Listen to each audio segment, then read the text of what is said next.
Sports Talk Live here on December 18th, here on this Wednesday night. Guys, appreciate you all showing up. Let's do it all over again, right? We'll see what we can do here. But first and foremost, guys, want to appreciate you all. I had that little thank you video play. We also got it up on our regular channel if you want to watch it anytime. Again, just showing our appreciation for all the support you guys have shown. I can't believe we're already at 1,000. I mean, that totally boggles my mind. I mean, it's less than 5 months and we were already able to hit over 1,000 subscribers, which has been awesome. Again, couldn't do it without you guys. We're here almost every damn day. I don't think we've missed a day yet, to be honest with you, since we launched this here in the very end of July, very beginning of August. So again, much appreciated to you all. All right, guys. What you guys got going on out there, huh? Steven, still no Burns. Red L, so Burns not coming to the Giants? I haven't heard anything about that. Let's see. Let me take a look here. No,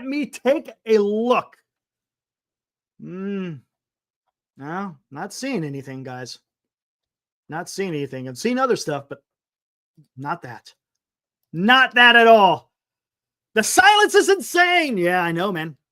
I get it. I understand it. Hey, just trust the process. What's up, Moji? Man, I haven't seen you in a while. Hope you're doing good, dude. Rox, next milestone, 5,000. Hey, you never know, man. You never know. This is going quicker than I ever expected it. It's pretty damn amazing. It's awesome. I just love doing this stuff. It's fun. For me, it's fun. I'm just here to have a good time. That's it. That is the purpose of why I'm here, guys. Hepatitis C. My sources are telling me Farhan is returning to San Francisco. Oh, man. Yeah, William. Christmas is almost upon us, man. It's going by quick, isn't it? Yes, it is. All right. What else we got out there, guys? Not a whole lot of news. I see Mets, they signed a pitcher. What was his name? Canning? They picked up Canning. I don't know who that is. Again, the Mets need to do something else. If they really want to do something this next year, or coming up year, I should say, they're going to have to address that damn starting rotation, because that ain't getting it done, man. It's just not. So it's going to be interesting what happens. Mark says, I heard Burns wants a short-term deal with high AAV and opt-outs every year. Where are you hearing that from, Mark? If you're hearing that, that's cool. But I want to know where exactly you heard that. Thanks, Steve. Appreciate it. I want to know exactly where you heard that. Because we need to know the sources, right? No, I did not watch Farhan's interview on Foul Territory. We talked about it, and yeah, I have honestly. Does that have any bearing whatsoever on what the San Francisco Giants are doing right now at this particular time? Not at all. Absolutely no impact on what the Giants do. It's just going to be revisionist, and I don't want to deal with that. We all know, and no matter what Farhan says, man, we all know the damage that has been done under his watch. So, Eric, bet Boris is going to get Burns to the Dodgers on a 2-year, $70 million deal. Look at that. No, I did not see him crapping on Will Clark. We'll have to take a look at that a little bit later. Thanks, Greg. Appreciate it, man. Appreciate that. Hey, there you go. Skaters on Baseball. Guys, if you guys haven't subscribed to Skaters on Baseball, make sure you go do that. Go subscribe. He just needs 4 more subs and they'll get to 100. Guys, they have great content out there. So go check it out. Go check out Greg and Christian. They got a great channel. Skaters on Baseball. Make sure you guys go over there, subscribe. You won't be disappointed. All right. Right on, Ranger. Thank you, sir. Ranger 49 on top of it. Thank you, Bogser. Bogser, you're here from the very beginning. There's a lot of guys out there who were here from the very beginning, and I truly appreciate that.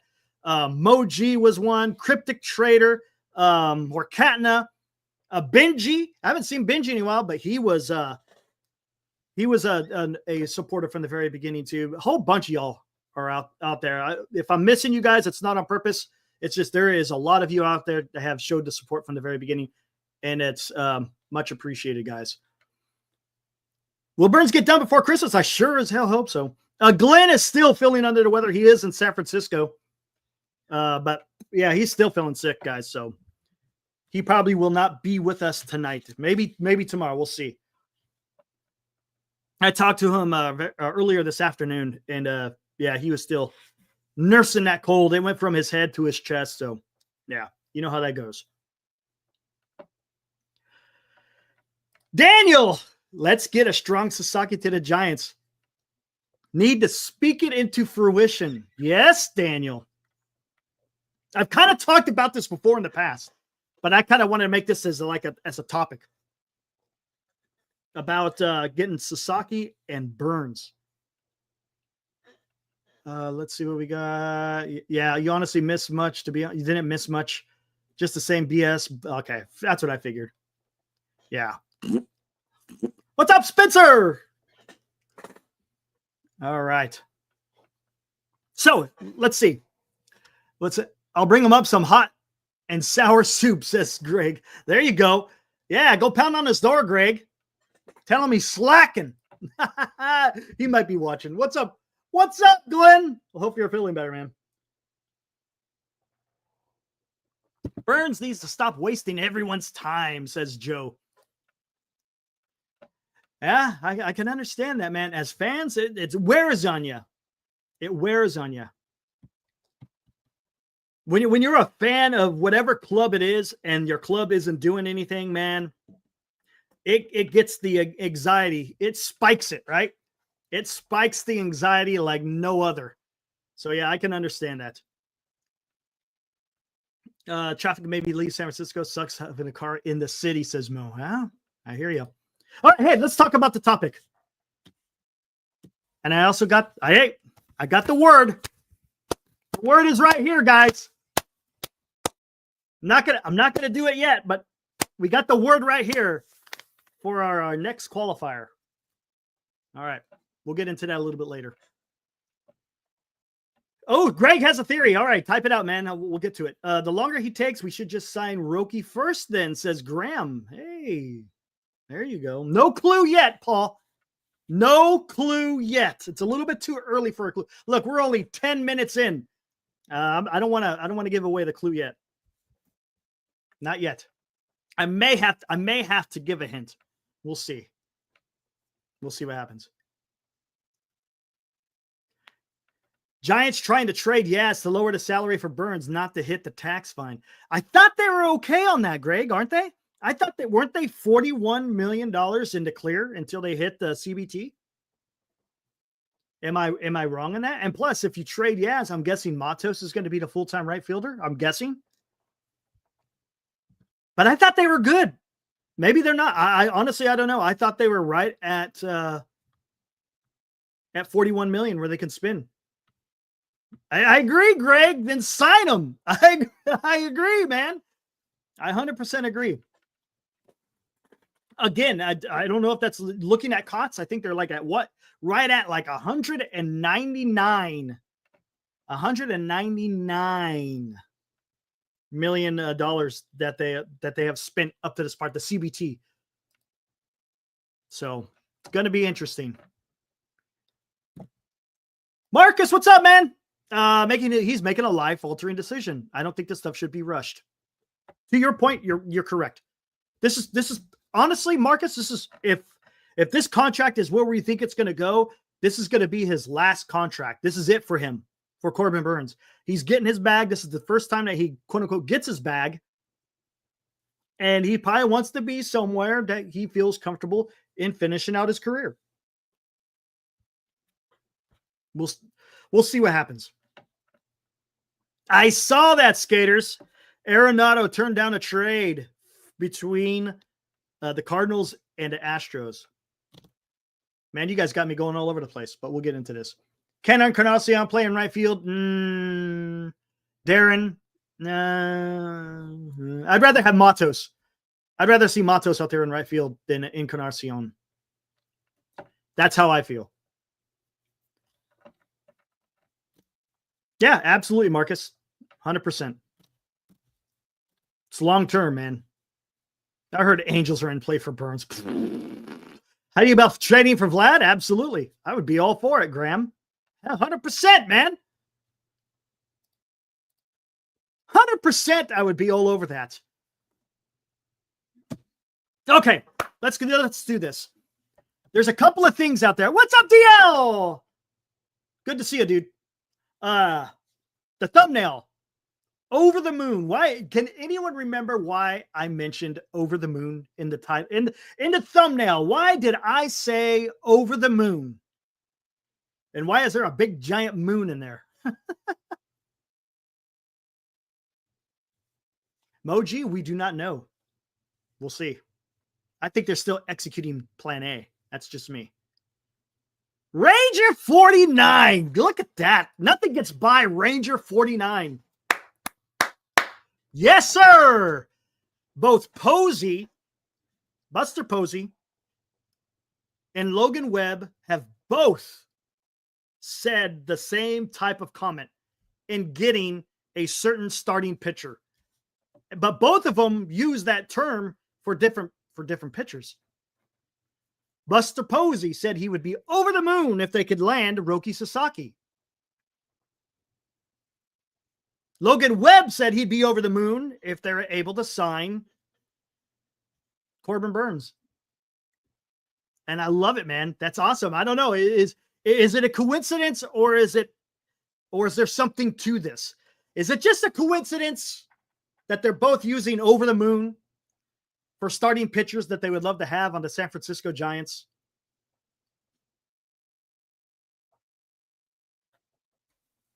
Again, is it coincidence? Is there more to this? There's a more to the story, as they say, with comments coming out by both Buster Posey and Logan Webb talking about pitchers, talking about Roki and talking about Burns. Yeah, I know. Oh, shucks, DL. Shucks. They just have to go out there and sign both, right? I agree, Steven. That was wise by Arenado. But let's get more into this, guys. This is the, and I'm going to keep harping on this because I'm just going by what Buster Posey said, and I mentioned it in the description for this live stream. From the very beginning, Buster Posey has said pitching and defense, pitching and defense, pitching and defense. Talked about scratching runs across, then he wants the pitching to keep the team in. He understood what it took for the San Francisco Giants to win 3 World Series in 5 years. And a huge part of that was the pitching, right? We've talked about it before. It wasn't just starting pitching either. It was also the bullpen. You got everyone from Kane to Lincecum to Bumgarner to Jonathan Sanchez, Tim Hudson, Ryan Vogelsong, Barry Zito. Then you had the guys in the bullpen, right? Did I miss I don't think I missed a pitcher there. Sergio Romo, Javier Lopez, Jeremy Affel, Brian Wilson, Santiago Casilla. You had some long guys in there. Remember Guillermo Mota. Who else was in there? Missing somebody. No, maybe I'm not.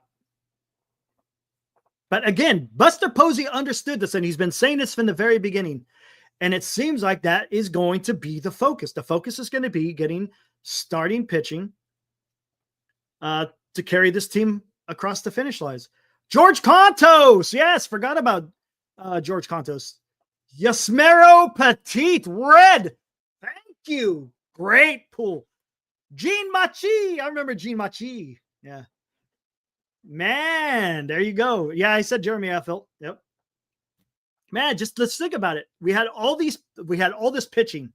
No, it's okay. You don't have to be sorry, Daniel. It's all good. Come on. Buster Posey knows what he wants, and I think he's trying to go out there and get it. And let's see again. Let's see if he can land these guys. I love it, man. I freaking love it. If you can have a starting rotation, guys. Pittsburgh Pirates and Andrew McCutchen have agreed to a 1-year, $5 million pending physical. Oh, interesting. Did I just come across? I'm not seeing it on Twitter yet.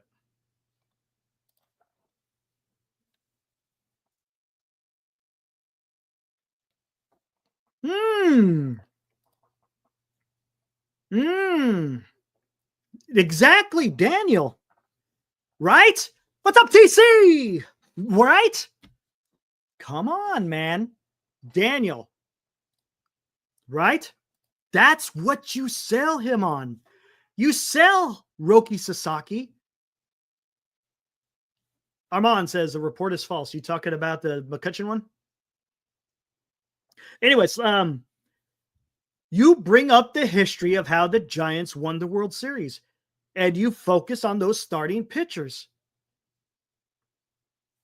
Think about it. Think about it, guys. Corbin Burns, Logan Webb, Roki Sasaki, Robbie Ray, Birdsong, and Harrison.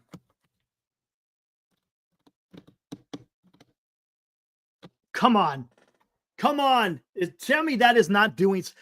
We've talked this. I don't mean to keep repeating myself, but man, I'm going to keep putting it out there because that is something that will win you some damn series right there. Again, barring injury.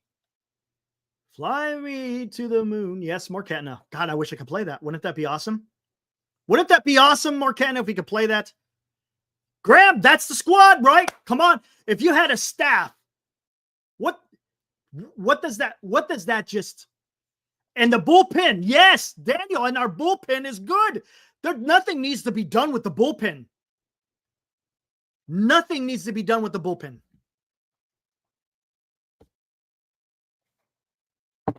You got a Gold Glove catcher. I understand he's got his issues with certain things, talking about Patrick Bailey, but look, people are going to love throwing to him. Talking about pitchers. Pitchers are going to love throwing to Patrick Bailey.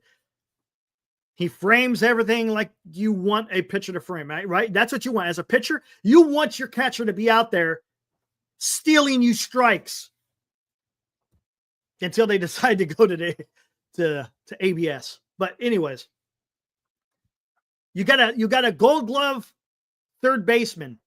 You got a decent shortstop. Second base,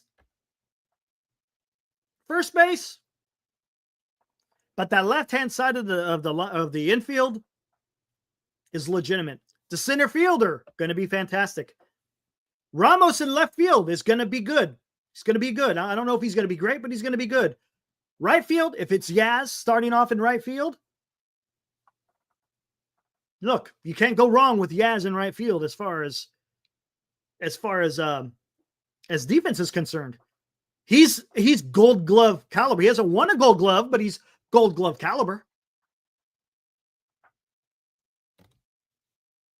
But again, build an elite pitching staff, trade some young pitchers. Absolutely. Let me see something up here.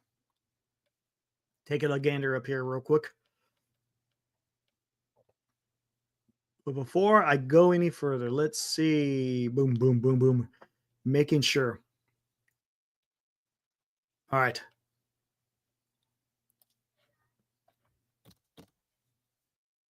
Bring back Polo Ground Dimensions. Astros made a trade today. I know Mets made a trade, right? Wait, was that a trade? Was that Canning guy a trade? I don't know if he was a trade or if it was just a free agent pickup. Problem is, you can't compete in the National League.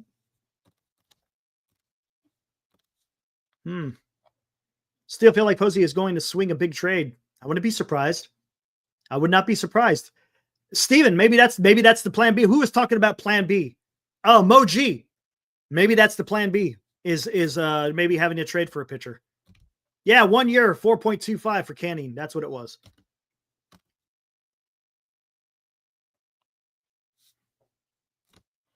Does that not? Let's just talk about the starting three.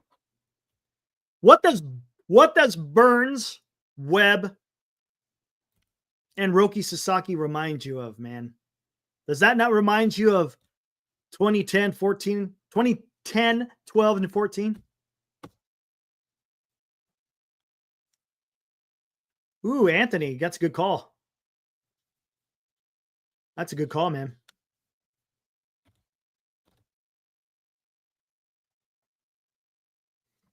Steven, who are you talking about, man? I'm giving it to Steven. What do you mean? Who are you talking about, Steven?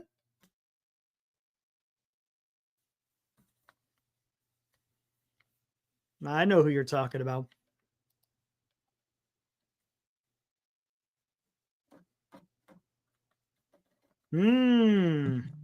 Steven. Wait, what was that? Nothing. Steven. I'm giving it to you because I know exactly who you're talking about, because there's only one Tim.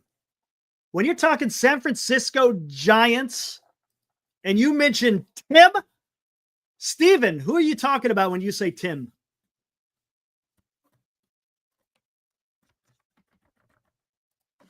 Yes, Steven.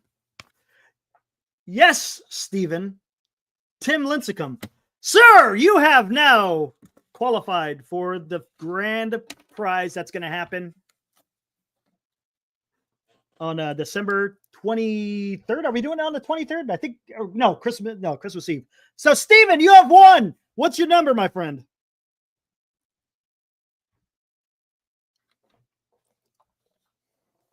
What you got, man? Give me a number. You want the numbers not to pick? Let's see. I'll tell you which ones are not available. How about this? 1, 2, 3, 5, 6, 7, 11, 12. How about that? So you got 4, 8, 9, and 10. You'll take number 4. 4 is yours. Steven, our newest qualifier for our 12 days of Christmas. Way to go, Steve. Nice.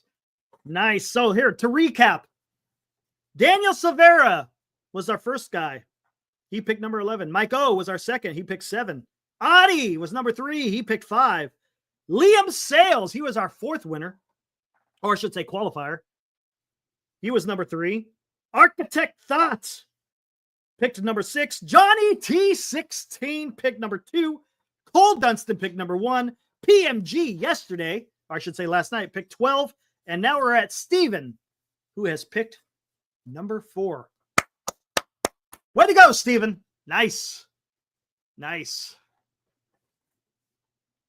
So how do you qualify? Well, Val Ramos, what I do is we write down, if it's just me, I write down a name. And then if we see that name come across the chat, the first person that we can identify who said it is enters the qualifying. So what happens is then you get qualified. They pick a number. Then on Christmas Eve, we're going to run all the 12 numbers through a random number generator. And then whatever number it spits out is the winner. But there's a reason why I said Steve or Tim Lincecum, Steve. And can you guess why I say Tim Lincecum? I've talked about it on a show before. You get Roki Sasaki, and it's bringing back those Tim Lincecum vibes, 100%. You bring Roki Sasaki, and Oracle Park could be having a Tim Lincecum redux. And honestly, that's how you got to sell that. Yeah, that's how you got to sell it to Roki, right? Show him all the clips of Tim Lincecum. Show the amount of love that man got from the San Francisco fan base. And look, and it doesn't just stop with Tim Lincecum either, right? All the pitchers have been shown great love while playing for the San Francisco Giants. But Tim Lincecum was something special out there, right? So you got to use that, man. You have to use that. And again, it shouldn't just be for the sake of trying to recruit. It shows the gratitude and the appreciation San Francisco Giants fans have for their starting pitchers. They love their starting pitchers. Not only that, it could lead them to some pretty fantastic memories. Exactly, Paul. He was the freak. He was the freak. Absolutely. There will be no one like him. What's up, Robert? Will Burns sign with the Giants? Robert, I hope so. Robert, doesn't it make sense, my friend? Doesn't it make sense that the San Francisco Giants sign Corbin Burns? With everything that Buster Posey has said, Robert, it just makes sense to me. And the Giants have the money to be able to do it. Oh, goodness. Guys, real quick. Now that you mentioned that, Ibrahim, I see what you're saying. Did you guys see the report that came out about starting pitching? Did anyone see that? Jeff Passan, I guess, wrote that article. Well, we could talk about that a little bit later. I meant to bring it up last night, and I totally freaking forgot. It is imperative we sign Burns, Robert. I think so. I think it's exactly the type of pitcher that Buster Posey wants throwing for the San Francisco Giants.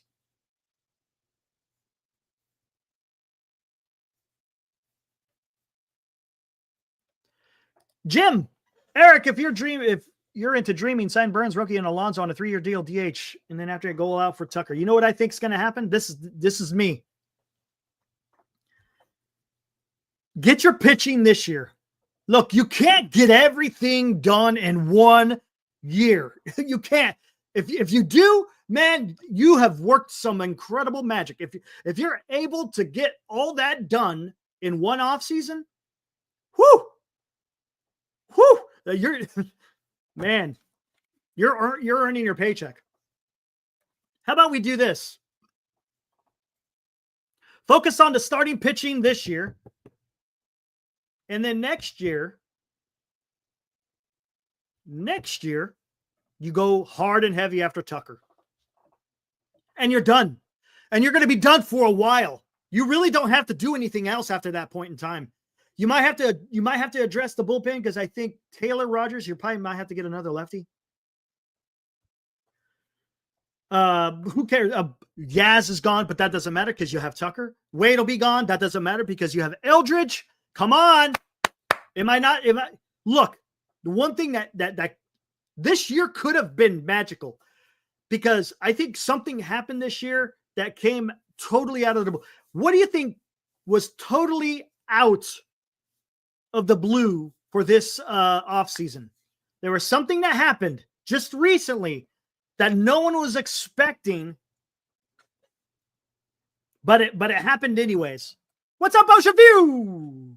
What's up, man? There's one thing in this offseason that came out of nowhere that I don't think teams were really I don't think they were what do you want to say, clued into it. Yes, Paul, long history. I know where you're going with there.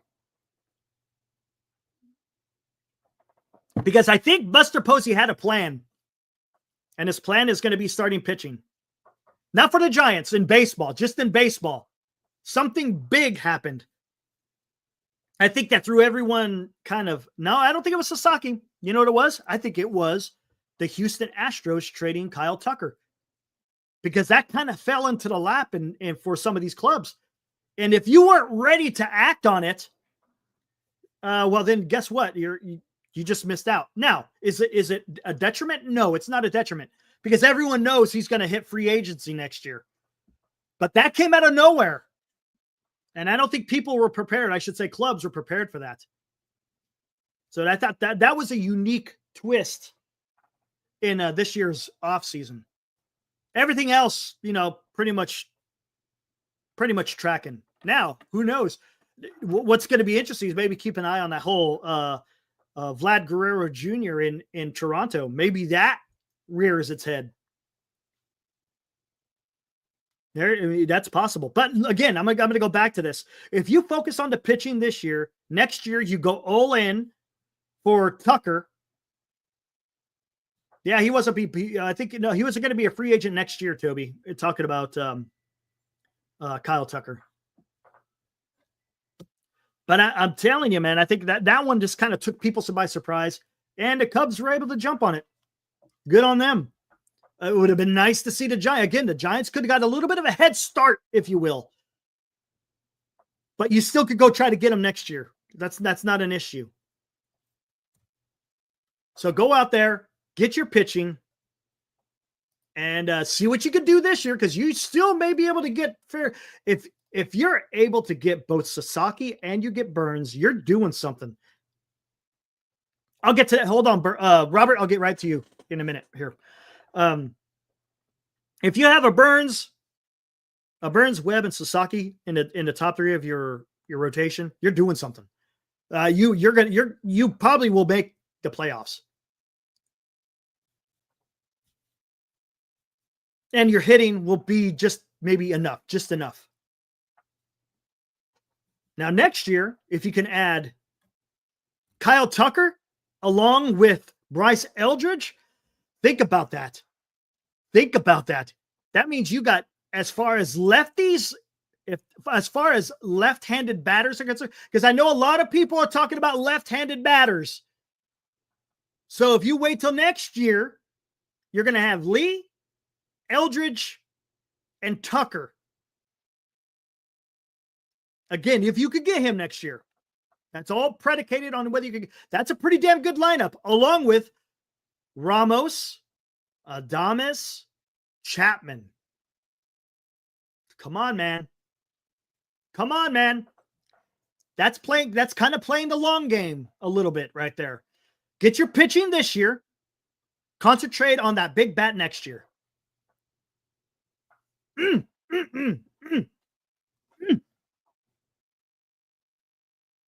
Anthony, hold on. Let me see what you said, Anthony. You knew me. Okay, hold on 1 second. Oh, look at you. Here, I'm a mark it and I'll come back to it. I'm going to answer Robert's question first. Robert, how much would I pay for Corbin Burnes? I think he's worth $35 million a year. 7 years, $35 million. That's $245 million. Val, I would rather take Tucker. They're both good players, right? I'm not saying one is better than the other. I just like Tucker because he's a little bit more dynamic. A little bit more dynamic. All right, Robert, $35 million, 7 years, $245 million altogether. I've been saying that from the very beginning. From the very beginning, I am the guy who's been out there saying 7 years, $35 million. That's $245 million. Come on. Come on, man. That gets it done. Corbin Burnes is not worth $40 million. No. Anthony, he is not making more. He's not making more. If he's making more AAV than Blake Snell, then I'd be shocked. I think they want, I honestly don't know particularly. I just hear people talking about opt-outs. I don't know if that's the case or not. I don't know. Does anyone really know?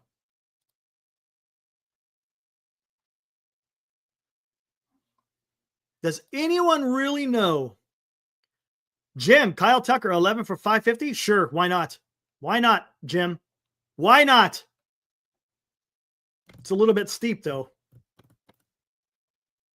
You might want to go, you want to push it out a little bit to lower the AAV, maybe just a tad. Maybe you go 12, huh? How old is he going to be? 29? Yeah, man. Yeah, you might have to. You just may have to. Burnes is asking for 9 years. Come on, man. That Hope, fantastic question. We don't know what we know one thing. Hope, one thing we do know. Guaranteed. Buster Posey will give you a shit ton of years and a lot of money with a no trade clause. Look at what he did with Matt Chapman. Look what he's done with Willie Adames. He is not afraid to give a long contract. If he believes in him, I should say, if Posey believes in the player that he is about to sign, he's willing to give him years and a lot of money. Now, as far as a pitcher is concerned, Hope, that's a great question. The guy was a catcher. He understands the value of a starting pitcher. So I would not be surprised if he's willing to pay some money. 7 years, man, that's about as much as I want to go. Grant, look, just because you want that starting pitcher doesn't mean that you're going to go give him 8, 9, 10 years, whatever. I mean, that's ridiculous, but come on, man. You can't be, let's be realistic. Come on. That's not, honestly, that's not being realistic. Both sides need to compromise. And if both sides can compromise and come to a fair deal on both sides, then get it done. Robert Posey is very capable of evaluating. Well, he kind of had to do that, Robert. His job for, 10 years as a San Francisco Giant was to evaluate players. Correct? Because if he didn't do that, well, guess what? How's he going to tell his pitchers that's throwing the ball, hey, maybe you need to throw this pitch?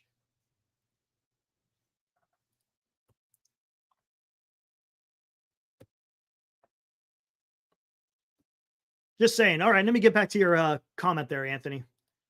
Eric, thoughts on here? My dream rotation for the Giants as a non-fan is on Mathewson, Juan Marichal, Bumgarner, the Freak, and Matt Cain. Hey, look at that. It's hard to go wrong with that, right, Anthony? Hard to go wrong with that one. Your all-time Giants non-fantasy. Okay. That would be a dream rotation. That's going to win you some games, right, Anthony? I think in my 8 years, 4 years, I don't know. We'll see. Eric, I see Burns as a Kurt Schilling. Okay. Interesting, Jim. Will Melvin have complete autonomy?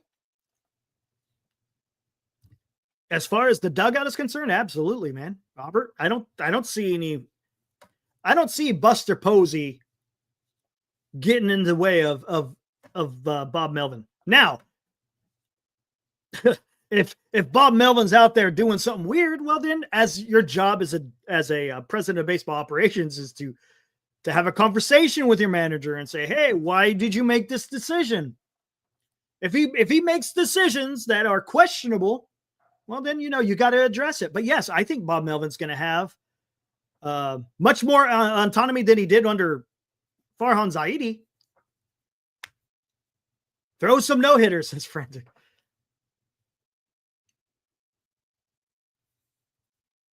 Yeah, exactly, Abraham. Exactly. Remember how long Zito's contract fell until the Rally Zito playoffs? Yeah. I think he signed for 7, but those first 6, pretty bad. Pretty bad. Thank you, Kenneth. Thank you. We're not talking about, this isn't Jamie Moyer, right? Where he's just out there throwing junk. Now, do I think he can have success, 35, 36? Yeah, look, the last 2 years of the contract are going to age badly. It's going to happen. It always happens, man. That's just the nature of the game. You to pay for the good years, you got to also throw in a couple of bad. That's just how it is, man. That is the nature of the game in Major League Baseball. Because all those contracts are guaranteed, you already know that you're going to lose out at the end of that damn contract. Always, always, always.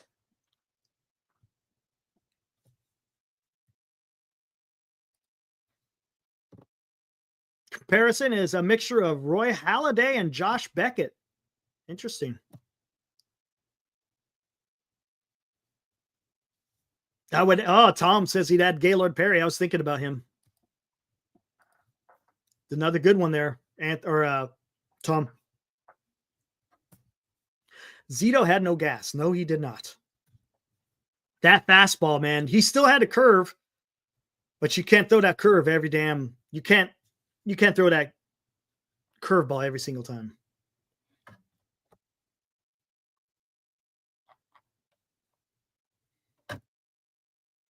Doc, that's a great question. That's a great question. I don't know, man. It seems to me that I think Buster Posey might be opposed to that. Yeah, Vogie was awesome.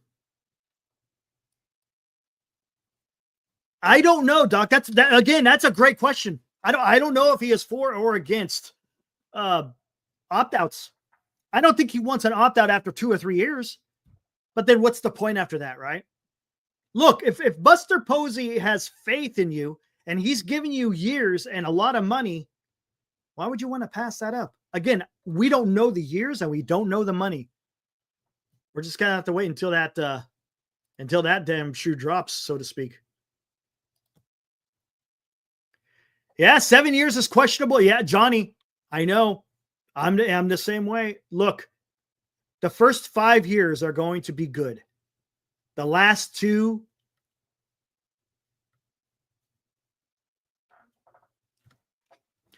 Robert, what's my thoughts on Casey Schmidt?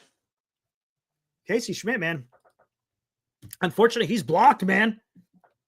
He's blocked. You look, you're not playing third base. You're not playing shortstop. Does he have a role to play at second base? Maybe. I mean, we'll see what happens. If for some reason, if Tyler Fitzgerald starts scuffling, maybe Casey Schmidt's going to be a guy that they have to lean on. I don't know. Honestly, it's tough, Robert. That one's a tough one. I love his glove. His bat's starting to come around. It started coming around there towards the end of the season. That's how it kind of was his first season. In 23, remember, he came out with a bang. Then he kind of scuffled. The league adjusted to him. It took him a while to adjust back, but when he came back at the end of 2023, he started looking better. This year, he just didn't play enough. Yeah, man, that one's tough. Casey Schmidt is just, yeah. Unfortunately, he's on the outside looking in at this point in time. It sucks because I would have loved to seen him get a shot. But maybe he does. Maybe he does. Maybe at second base. He's definitely an infielder. Thoughts on Luciano? I don't know, Cole. I mean, we could get into that here. Let's talk about outfield depth. You guys want to do that? You want to talk about outfield depth? We could get into that because let's talk about this.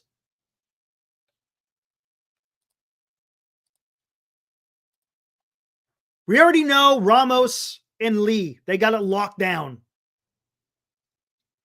Left field, whatever. We'll just say left field, center field, locked down. Boom. No doubt about it. So that leaves one outfield position left. Right now it's Yaz. It's Yaz's position in right field. After Yaz, Jim, I think is Matos. Who is it after Matos?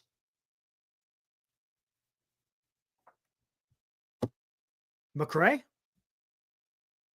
McRae, right? McRae would be after Matos. Who would be after McRae? I don't think we could even get that far yet. Maybe it's I know you got Rainer Arias out there. I think Dakota Hudson is another guy that's out there. Giants have a lot of outfield depth.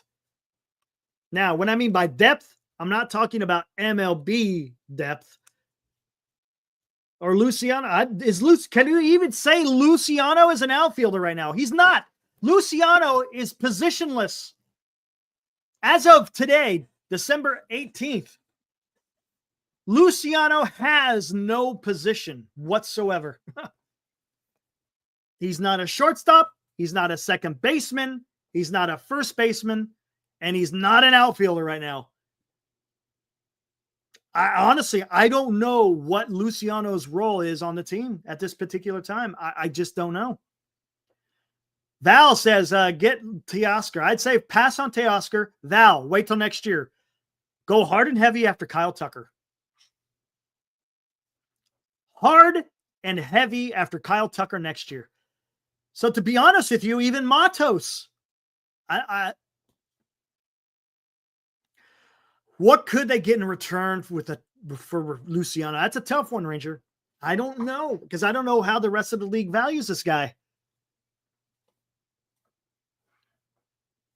I feel bad for the kid. I feel bad. He's been working in the outfield this season, you said, Senior? Talking about, I'm guessing you're talking about Luciano on a 1-year deal? Ooh, wow. You think he'll do that on a 1-year? Eric, Tucker and Vladdy. What's up, C. Davis? Let's talk about this. Look. Let's listen. Let's talk about this. I've already talked about this. Let's not worry about the bat this year. Look, if you could swing for a trade or something, okay, that's fine. I think Fitzgerald could play the outfield occasionally. He can. He could be your super utility guy. Yeah, that is true. Fitzgerald could do that. But I think, look, you know what I'd rather do, Robert? If he's going to be an infielder, let him play the infield. If he's going to be an outfielder, let him play an outfield. Let's not get too fancy.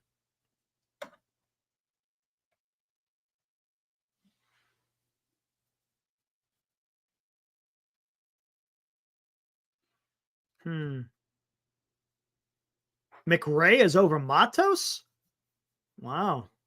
What's up, buddy? Hey, congratulations. Is it your last one? Is it your last one, Audie?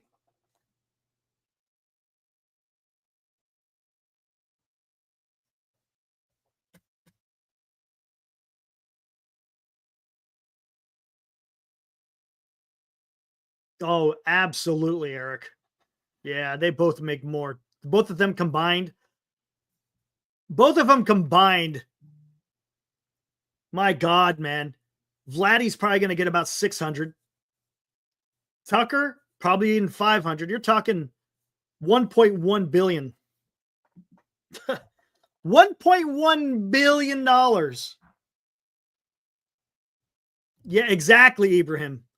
We're talking 1.1. That's saying 600 and 500. It could easily go above that. Let's talk about this, guys. Come on. Let's worry about the starting pitching this year. Tucker's 29. So, yeah, I still think he garners around 500. No, Val? Because, look, they're going to probably want. Let's see. Soto got 15. And he's now 26. So he's probably going to get, let's think about it. He's going to be 29 next year, Val. Right now he's 28. But I see what you're saying. Yeah, he's probably going to get at least 10 years, right? Vladdy is younger and he's going to cost more. But you don't need Vladdy because you got Eldridge at first base. Do you hear what I'm saying?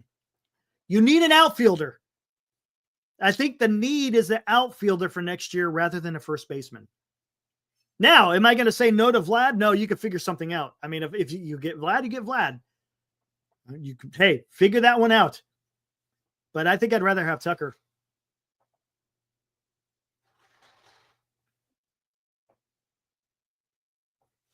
The Cubs are not trading Suzuki, Cole. It's just not happening, man. They're going for it. They're not going to get Suzuki. No way, man. I just don't see that.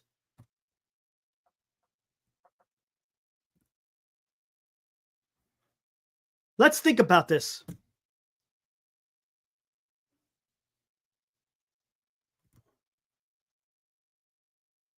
Kenneth.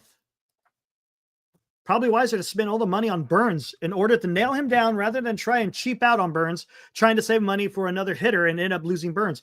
I agree. It's okay. Get the pitching this year. Get the pitching this year. Next year, go and give the full court press on Kyle Tucker. Come on. I know it's asking for a lot, but if you put together an amazing starting staff, you may attract someone like Kyle Tucker that wants to come here.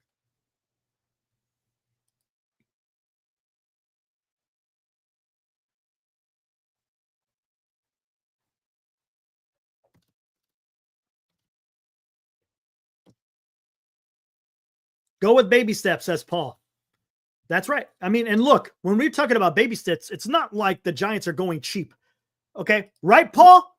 Let me clarify this. Just because you're taking baby steps doesn't mean you're being cheap. You're just taking things in stride. You got to understand this year, you get your starting pitching. Next year, you go get your bat. It does not mean that you're not being cheap. It just means you have a plan.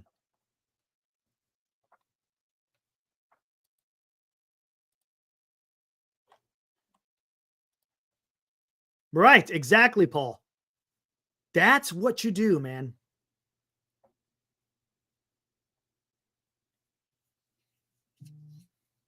I'm just thinking about this. You get your starting rotation set up just like I got. We're over the moon. Let's say 2025, San Francisco Giants are over the moon. And what do I mean by the Giants being over the moon? The Giants are able to sign both Roki, Sasaki, and Corbin Burns. Over the moon, right there. Boom. 2026, you go sign Kyle Tucker. And your roster is set for a long time because you still have a lot of control with Ramos. You'd still have 2 more years with Jung-Hoo Lee. You would have whatever you sign Tucker to if you could get him. Chapman will be there for another 5 years. Willie Adames will be there another 6 years. Fitzgerald, I think, will be there for a couple of years, right? Eldridge is just coming up. You're going to have him for 6 years. Bailey, you'll still have him for, I think, another 3 years. Come on. The only thing the Giants would have to do next year is sign that big bat. That's it. That's it. Your starting rotation, done. You're good. Next year, you just got to get the bat. Come on. Yes, exactly, Darren. Does signing Burns make us no, it does not make us instant. Think about this, Robert. You may have a shot at the wild card, right? But last year, you had Snell. Now, the good thing is, I don't see Corbin Burns having a first half like Snell's first half of last year.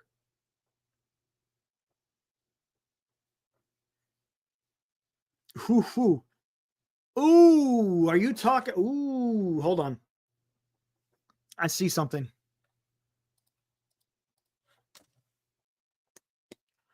Ooh, I see. Ooh.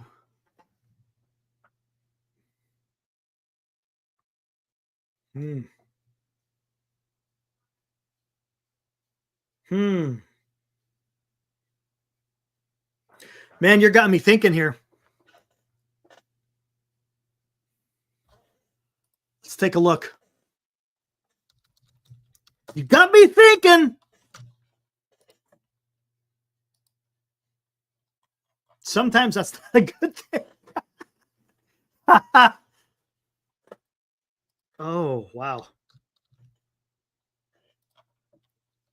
Ooh, let's see something here. I'm interested.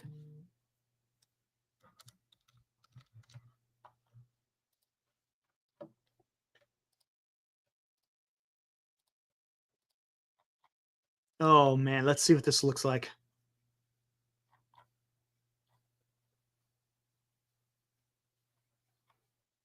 Hmm. Hmm.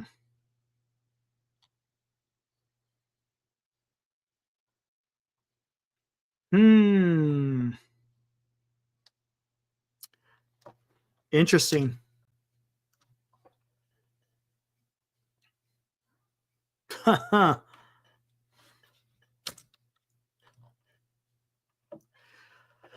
Let's check this out, guys.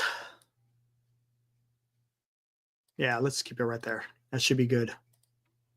Got me going here.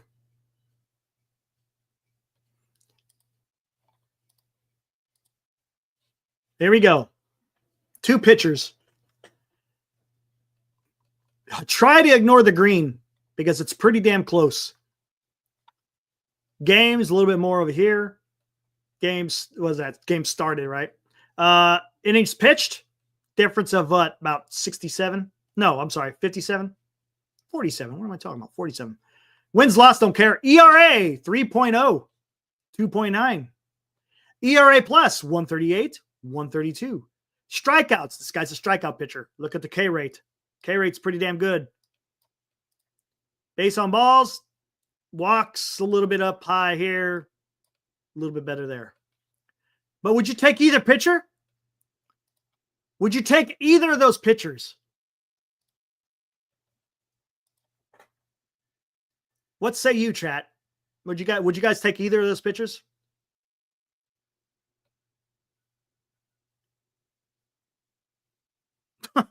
LD. Absolutely. Yes, said Grand Admiral. Yeah. Right. Yeah. Yes. Okay. Well, let's see who these gentlemen are.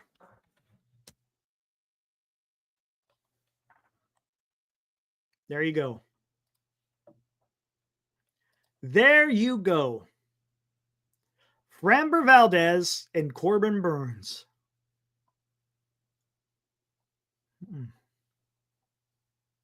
Would not be disappointed. Would not be disappointed. Here's a question, guys. Now you're going to make me do this. Hold on.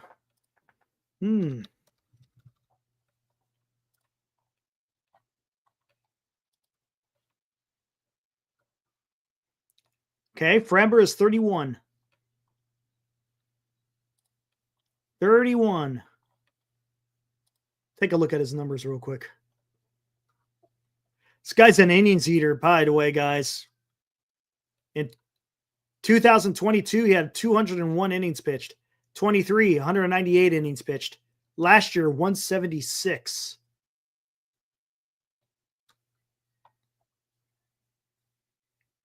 His ERA plus averaging 125 for his entire career. Is he a ground ball? Holy shit. Dude, this dude is okay, he's not a strikeout guy by any stretch of the imagination. Framber Valdez hit over his 7 years of major league experience. His ground ball rate is 62%. You heard that right. 62%. ERA plus. Hope what that does is it takes in consideration the ballpark. The way they look at it is if you're a pitcher at 100, if your ERA plus is a 100, you're an average player. Anything above 100, you're that much better. So the higher the ERA plus, the better pitcher that you are as far as earned runs are concerned. But yes, a career ground ball rate of 62% for Framber. So here's a question. Maybe the Giants can do that. Would you trade? You bet, Hope. Would you trade for Framber Valdez rather than trying to go after Corbin Burns and then offering Framber a long-term deal that would probably be cheaper than Corbin Burns. Yeah, Framber tried to hit a fly ball off me, Valdez. Get both. Get Burns and Framber. But what if Roki Sasaki is in the picture? You get him too? You want to get Roki as well? He doesn't cost you nothing. Holy shit, dude. A rotation? Come on. Oh, now you guys are worse than me, man. You say I'm a dreamer. You guys are bad. You guys don't know what you're talking about. Burns, Framber, Webb, Sasaki, Ray, and then what do you do with Harrison and I don't think they're going to trade for Framber, though, guys. I just don't see it. Right? Do you see them trading for Framber? Here, let's take a look. Bonsai! What's up? Burns is literally a better pitcher. Why would you want to trade when we can actually sign someone who's better? If we can't, Bonsai, if you cannot sign him, that's what I'm saying. If you're running into issues with trying to sign Corbin Burns, would you be okay with trading for Framber? Oh, what was your trade package? Hey, what's your trade package? I don't want to go try finding it.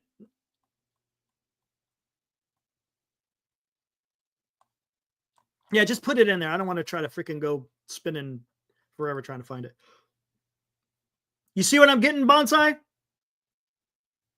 Right? If you're having issues trying to sign Corbin Burns, wow, I don't want Walker double TJ Bueller. I don't know, man. No. It's not about the money, Joe. Look. I'm all for the Giants, and I'm on record. The Giants need to spend more, but there is such thing as paying too much. Come on. If Corbin Burns is out there asking for something ridiculous, well, then you shouldn't be paying ridiculous. Look, pay a fair freaking contract between both parties. What's wrong with that? One team should not have to suffer while another. Dylan Cease, I don't know. You think the Padres will actually trade with the Giants at this particular time? I don't know, Bonsai. I think you have a better luck trading for Framber than trying to get Dylan Cease. But Sasaki, that's what I'm saying. Sasaki is still out there. Look, there's so many different ways that this can go. So many different ways. That's what's so fun about this, guys. Marcus Stroman. Oh God, no. Look, I want the Giants to go big. I just don't want look, Bonsai, I don't want to go the Farhan route. You go the Farhan route and you're gonna lose a lot of games. No way. If you're gonna get a pitcher, you get someone bona fide. You get a Burns, you trade for a Framber, you try to get Roki Sasaki. That's where I want the Giants to be playing. That's where you need to be playing. Don't be playing down there in the Walker Bueller and who else? Jack Flaherty. Look, I know Jack Flaherty's got decent numbers, but there's something about him. I don't know what it is. I don't know what it is. I could see Posey reeling in Vladdy. Yamamoto is worth what the Dodgers gave him. We'll find out soon enough, Graham. That's a lot of money they gave him. 300 plus, right? Spencer Turnbull.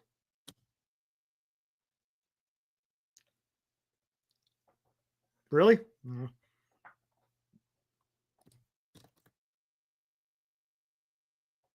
Yeah, Yamamoto. His fastball is pretty damn straight too, right, Bonsai? That's one thing. And I think Sasaki's got better, doesn't he have better off-speed stuff?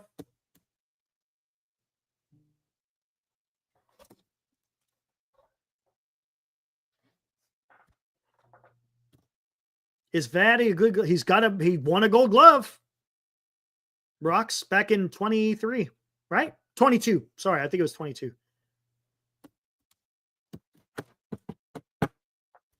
Here, let me bring this up before, so you guys don't think I'm a liar. Look at this ground ball rate. Look at that. Look at that. That's his average. 62.2% ground ball rate. His fly ball rate. Well, here, hold on. Let me go by a year. So last year, he was almost at 70% for his ground ball rate. 13% fly ball. Woo! Batting average against last year, fantastic. 175. Oh, whoa. I went the other way around. Sorry. Take that back. That was in 2018. 221. Not bad. That's not bad. 2023 is 228. 2022, 223. Look at that. He's staying right around the 220s as far as batting average against.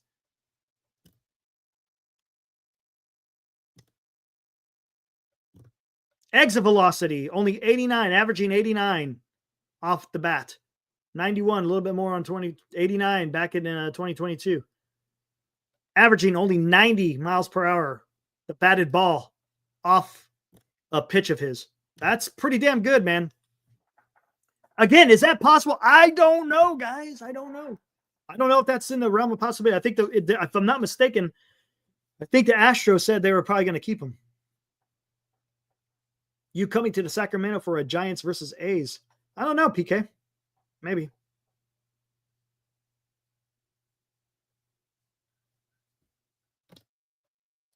What's up? Glenn's doing well. He's still sick, Eddie.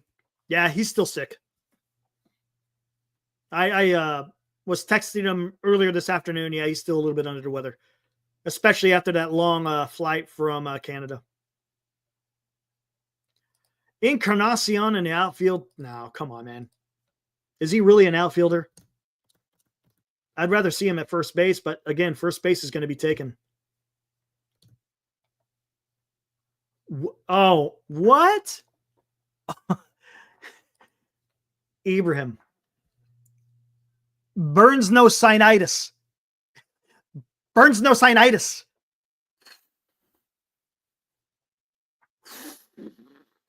Burn signs no itis. Burn no signs itis. Burn no signs itis. Oh, man. Here we go. Release the Kraken. Someone mentioned Alonso. Anyways, there you go. That's Framber Valdez. That's his numbers, man. Holy crap. Guy's pretty freaking good. The guy's pretty good. I'm surprised they wanted to trade him. I didn't understand it, guys. But hey, it is what it is. I definitely want Burns more, though, says Grand. Yeah, absolutely.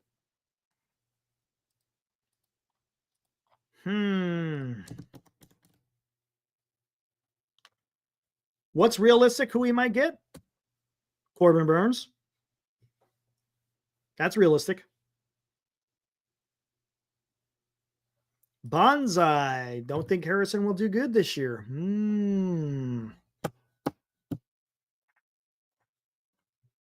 I have been saying maybe we should trade him while his value is still fairly high. I don't know. We'll see what happens. We'll see what happens, Bonsai.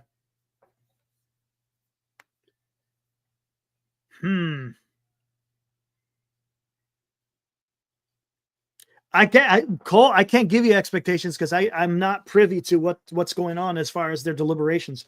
You know, one thing we do know that Buster Posey was in Southern California over the weekend. There is a photo of him at the airport back on Monday night. Remember, we were talking about that. Our good friend Timmy, who I was in contact with on DMs and Twitter, I was asking him to see if he wanted to come on, talk a little bit about it. Again, not necessarily any kind of details, but hey, He broke some news that everybody has been itching for. Some Giants news on what the Giants may or may not be doing, right? So we know Buster Posey's been busy. So look, just because nothing is happening on the Corbin Burns front doesn't mean that Buster Posey is just sitting around waiting. They're out there working, man. They're getting shit done. And unfortunately, it's just not time to announce a deal with Corbin yet. Wish it was.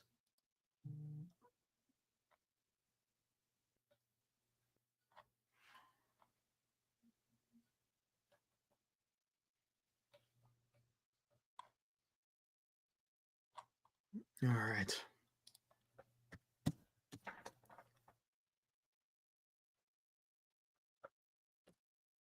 Senior, Harrison's a special talent. Yeah, he just needs to work on some things, right? He needs to work on some things.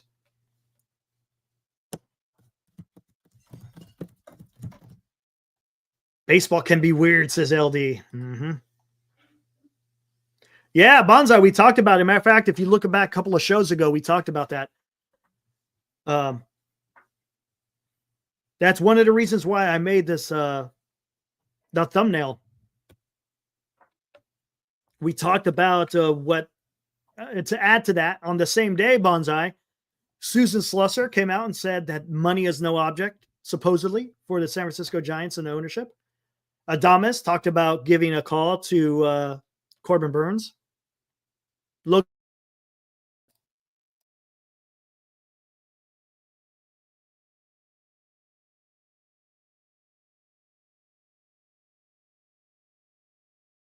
Whew, had to sneeze there. Sorry about that.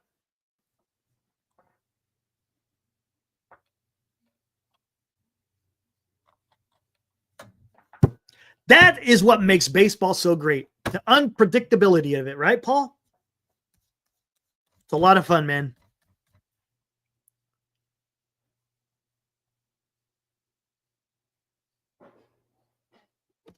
Could have, should have gotten Bellinger. I don't know, man. I'm not big on the Bellinger. Yes, he had. Yeah, how about that, Audie? How about that? Absolutely. Thank you, Audie. Appreciate it, man. You were one of the guys who were here from the beginning. Appreciate you, Audie.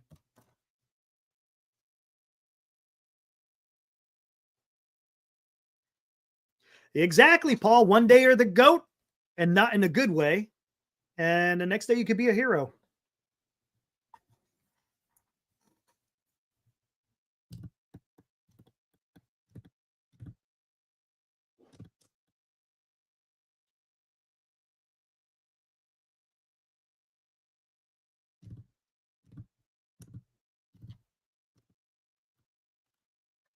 What do we got here?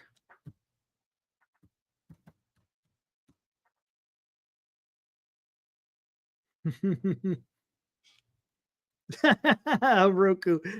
Oh, man. He does not like Chapman.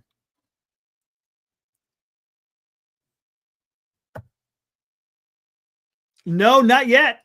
Matter of fact, Johnny, got to talk to Glenn about that. Got to talk to Glenn about that one. Again, he's been out of order for the last couple of days, but yeah, absolutely.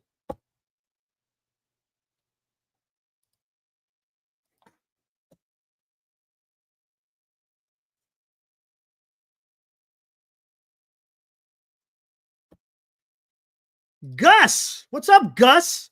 The next Giant signing will be 2 players. Okay, cool. Which 2 players, Gus?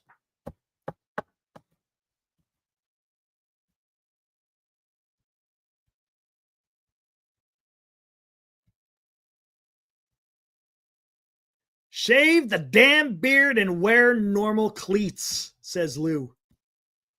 Lou is old school. Look at that. Just play the game. Okay.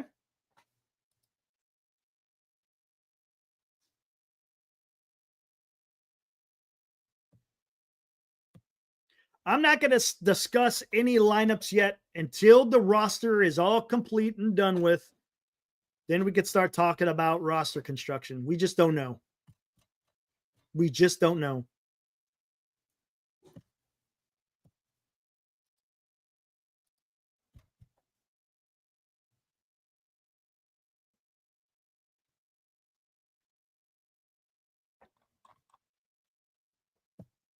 No, I'm getting at, Cole. I want to see what the team looks like before we start talking about rosters. It's just too early.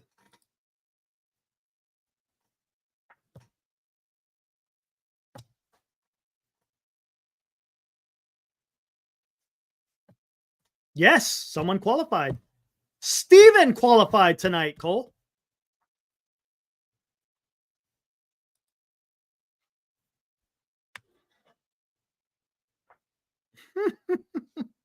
Roku. He doesn't let up.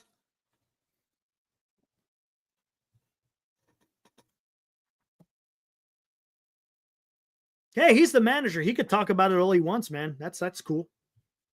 That's his job, right? I'm sure he's already figuring some stuff out. But that could change depending on what player. What if all of a sudden they have a different player that comes into the clubhouse? Then of course he's got to adjust it. Just want to wait until everything's done. Nestor Cortez, he's already been traded, man. He's already gone. He's playing for Milwaukee, man.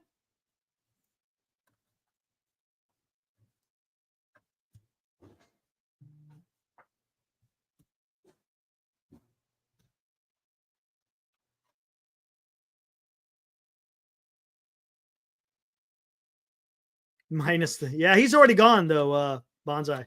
He got traded to the Brewers. He was part of the whole what do you call it?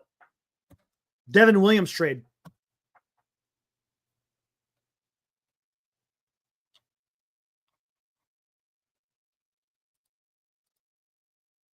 Nick Castellanos? Cole.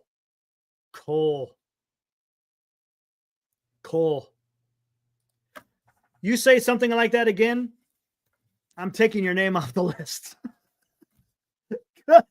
Good God, Cole. You say something that again, you're out of here, dude. Good God, man. Cole Castellanos, man. Well, you got it. You got it, Cole. Come on, man. Thank you, senior. Oh, here we go. You got time to do this. Wanted to bring this up yesterday, and I totally forgot. You guys tell me what you think. Freaking Farhan in foul territory. Get out of here.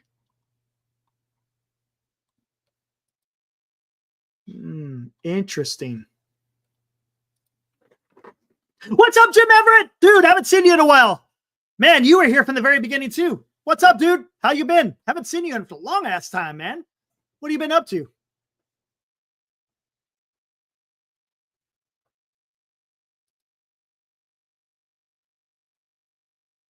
Gotcha, Jim.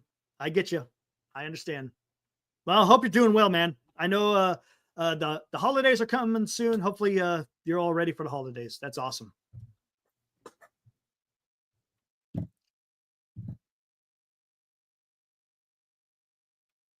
All right, let's put this up.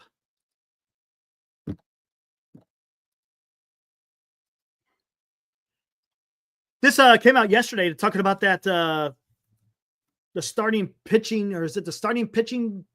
What do you call it? Research that they did. Yeah, 62-page report on pitcher injuries revealed an alarming increase in the amount of IL placements between spring training and opening day. Here, let's talk about this first. Here we go. The study also suggests that minor leagues don't prepare pitchers for what's being asked of them at the major league level. Let's talk about this.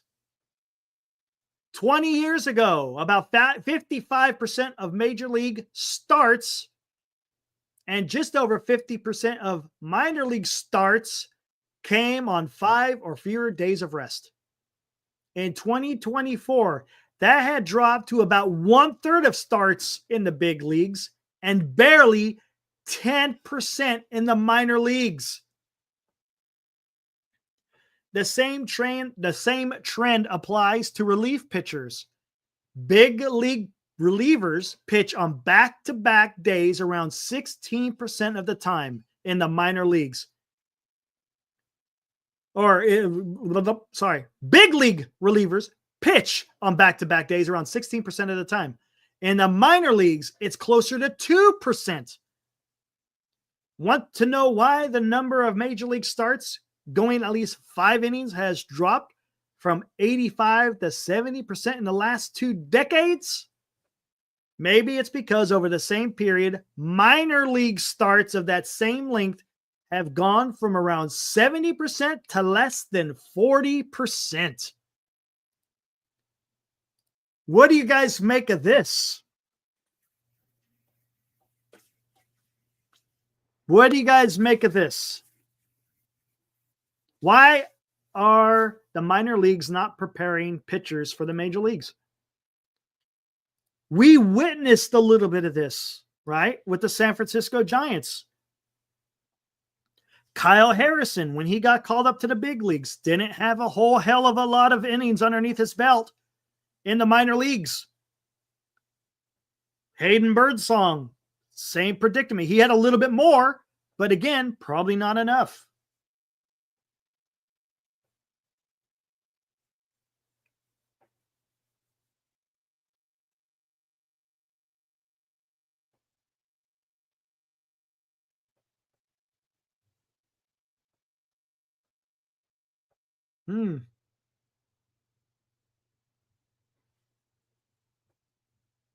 So what do you guys think? Maybe in pitchers, maybe because of money. I don't know.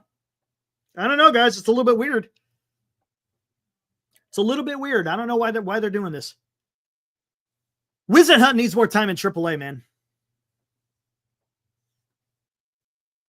Giants already have plenty of other guys that could be that could fulfill that duty. It's strange. I don't understand why they're not preparing them in the minor leagues. Set them up for success rather than setting them up for failure. So when they get to the big leagues, you ain't got to worry about that.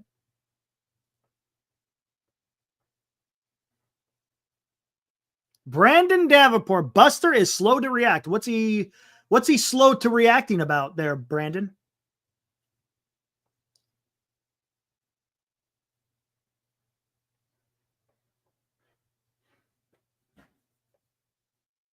I know, Johnny. I know.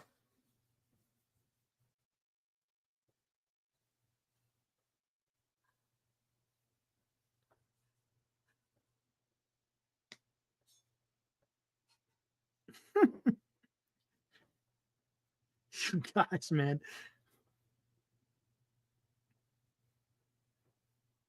Yeah, I'm pretty sure Will Clark's going to respond to what Farhan had to say. Hold on. Hold on.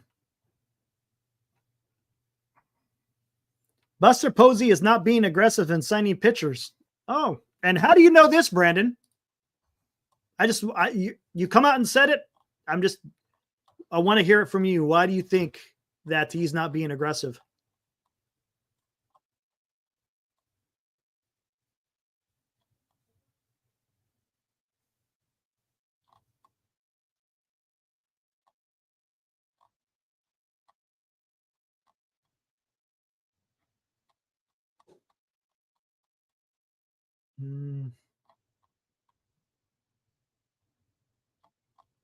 Nothing. All right, cool. Not worried about it.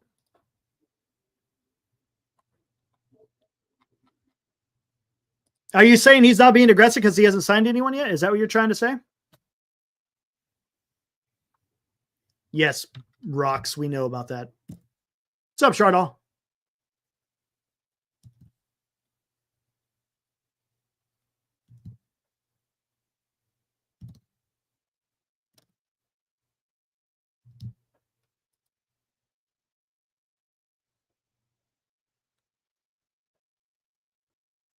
Bonsai, literally only one guy on the market worth getting, and supposedly we're the favorites to sign him.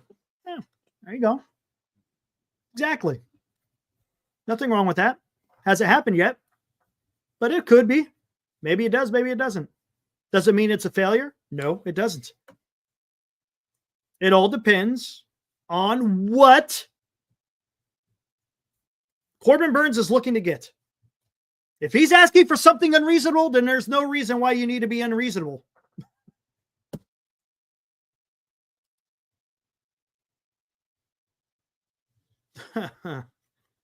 Yeah.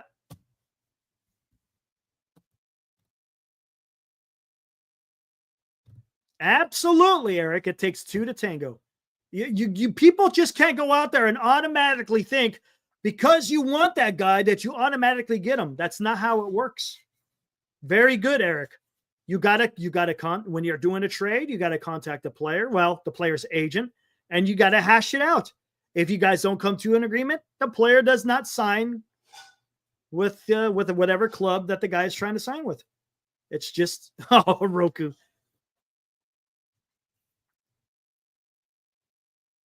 Michael Lavelle. What's up, Mike? Or I should say Lovell, right? Buster is a lot like Sabian in that they both keep stuff close to their vests. I like it. Michael. No one, hey, Mike, how many people saw Willie Adames signing with the San Francisco Giants? Who saw that one? Who predicted that one coming true, huh? Not a whole lot of people. No one saw that coming. There was no rumors. There was no innuendo. There was nothing. There was nothing out there. And all of a sudden, as I'm sitting here on the show, boom, there it is. Actually, no, I wasn't on the show. It was in the afternoon. Sitting at home, boom, all of a sudden, there it comes across a tweet. San Francisco Giants are in agreement with Willie Adames. No one saw it coming. Again, that's how Buster Posey is playing this, which is fantastic. I like it. Just because you're not hearing nothing doesn't mean jack shit, man. It means absolutely nothing. All that matters in the end that they sign. Everything in the middle doesn't mean nothing.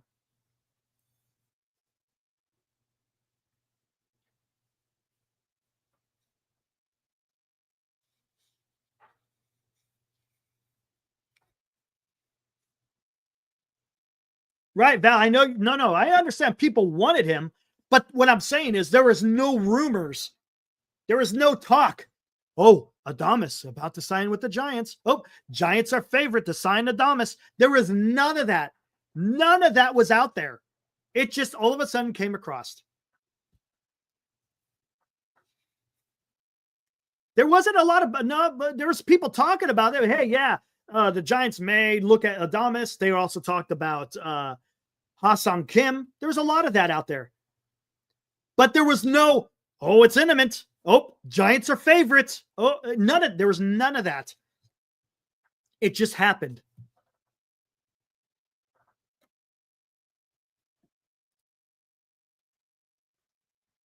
So let's see what happens with the starting pitching.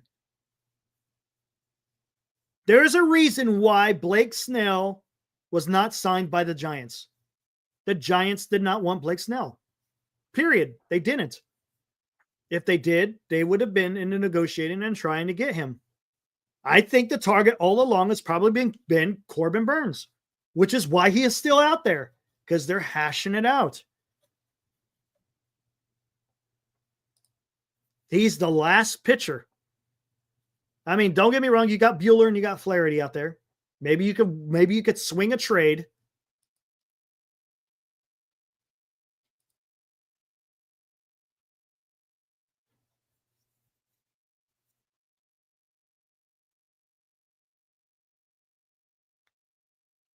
LD, to be honest, if he's getting us Adames type players, then I like Posey in his submarine. See?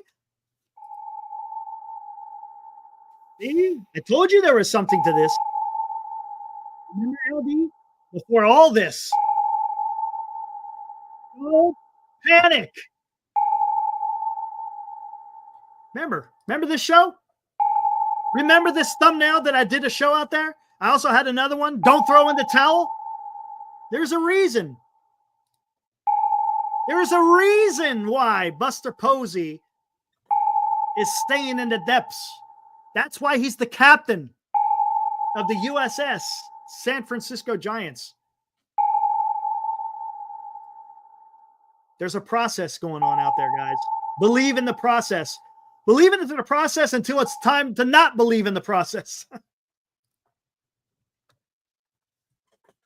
Just let's see what he does, and then we can make judgment. Right now, Posey is doing a pretty damn good job. Oh, absolutely, Bogser. It's not for the faint-hearted, that's for sure.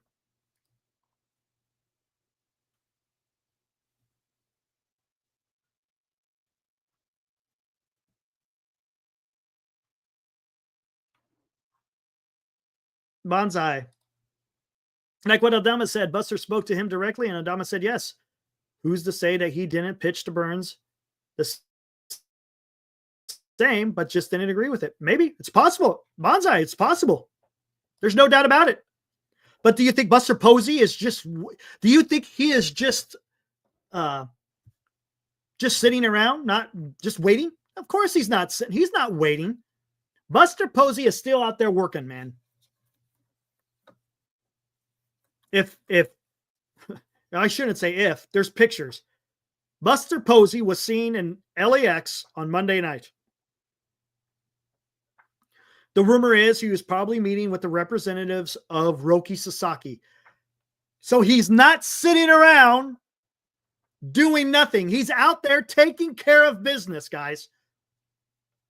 Do you think he's just, if you think that he's just sitting in a room trying to get this just this one deal done, you're sadly mistaken. I'm sure there's different directions that this club is going, and he's having to manage all of it.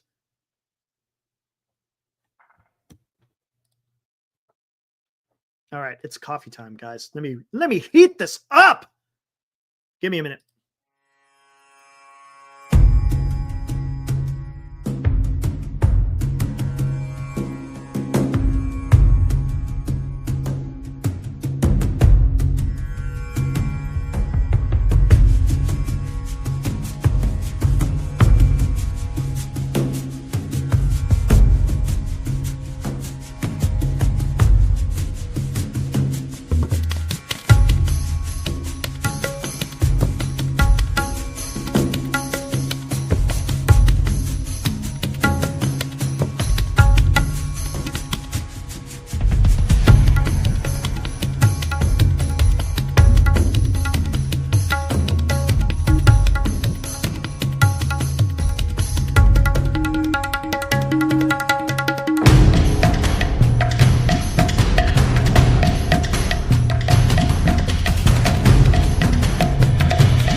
All right, I'm back. I did see the photo, by the way. Oh, you saw it. Pretty cool, huh? Bonsai? Pretty damn cool. Poor Blue Jays, man. Honestly, if I was a Blue Jays fan, these guys, man, you want to talk, you think the Giants have it bad?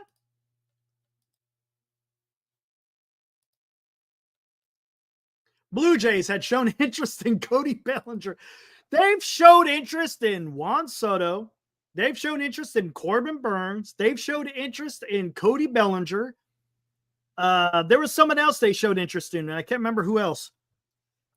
God, that's got to suck, man. Being a Blue Jays fan right now, Man, I feel for y'all. San Francisco Giants fans can relate. San Francisco Giants fans can relate to Blue Jays fans at this particular time. I mean, come on, man. Woo! Wee! Woo! Oh, that's tough. That's tough. And then let's not forget, they lowballed Vlad Jr. for an extension. Get out of here with that. Get out. Dodger boy, what's up, dude? How's it going, man? The Kings of second place, Dilly says. Yeah.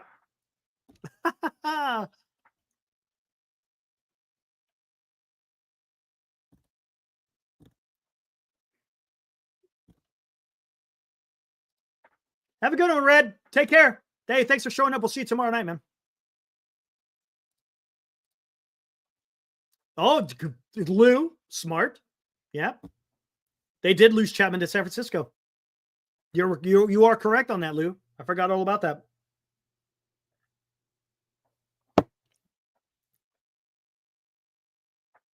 Man, that sucks for the freaking Blue Jays fans. You know, you just want your team to go out there and get better, compete.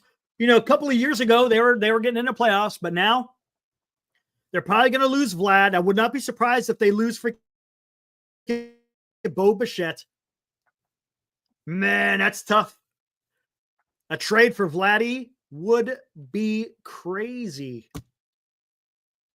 Could you imagine?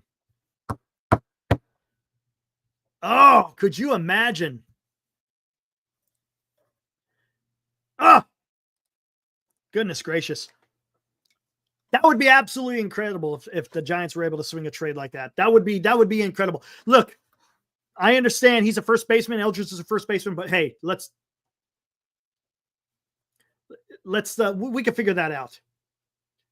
Unless they figure out a way to sign him, Baird, right? And it depends on who you're giving up.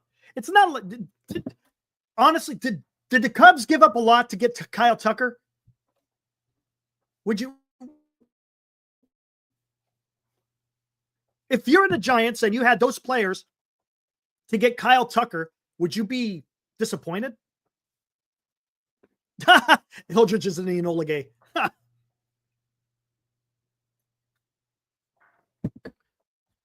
Maybe Chapman could bring Vladdy. They played together. Yeah, you're right. You are correct.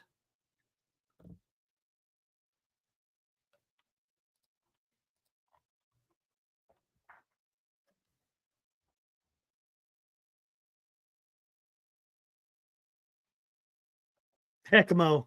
They ain't trading with us if we steal Burns. Are we really stealing Burns? All right, LD, have a good one, man.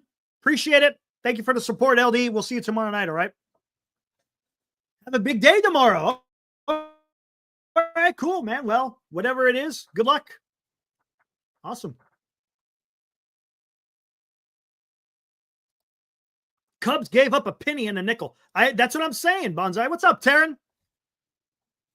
That's what I'm saying, Bonsai. Would you be okay if the Giants just gave up a few pieces to have 1 year of Vladdy?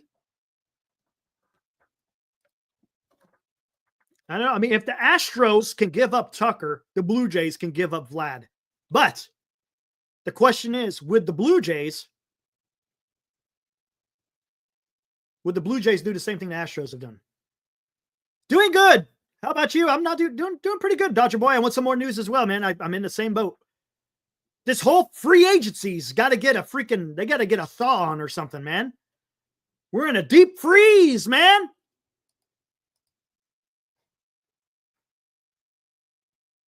What in the hell? Senior, what are you talking about, dude?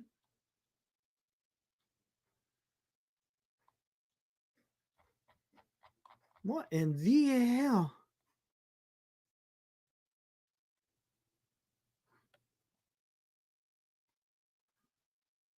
Senior, what are you saying, dude? Yeah, I have no idea.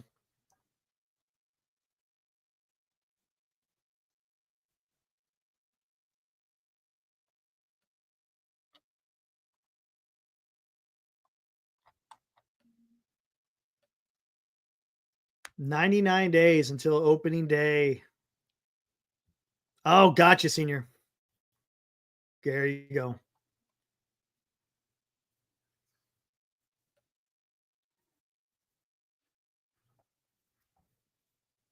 Heck, hold on 1 second.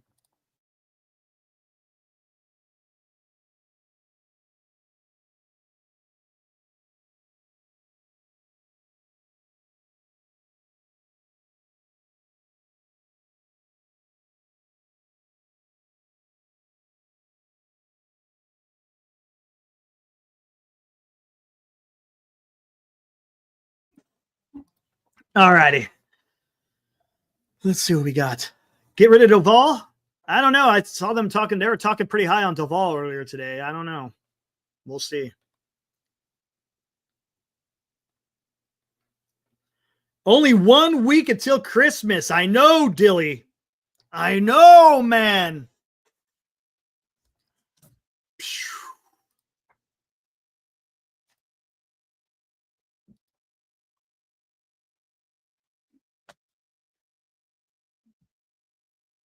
I don't know what's going on. Hey, man, if nobody signs by Sunday, then we're waiting until the new year until we hear any news, guys.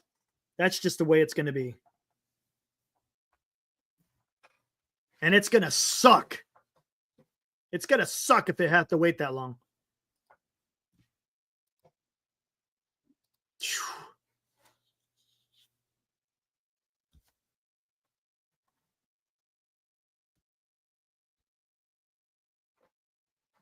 That's fair, George. That's fair.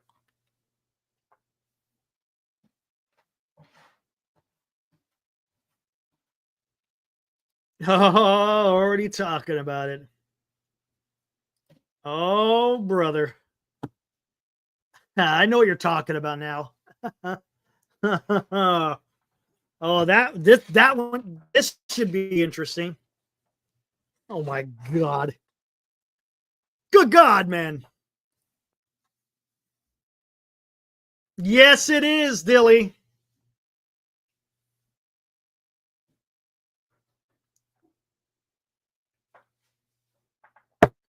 All right. It's that time of the hour. Let's throw out the link.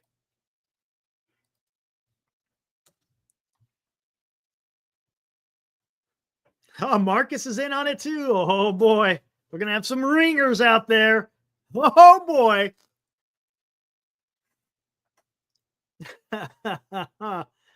Oh, geez.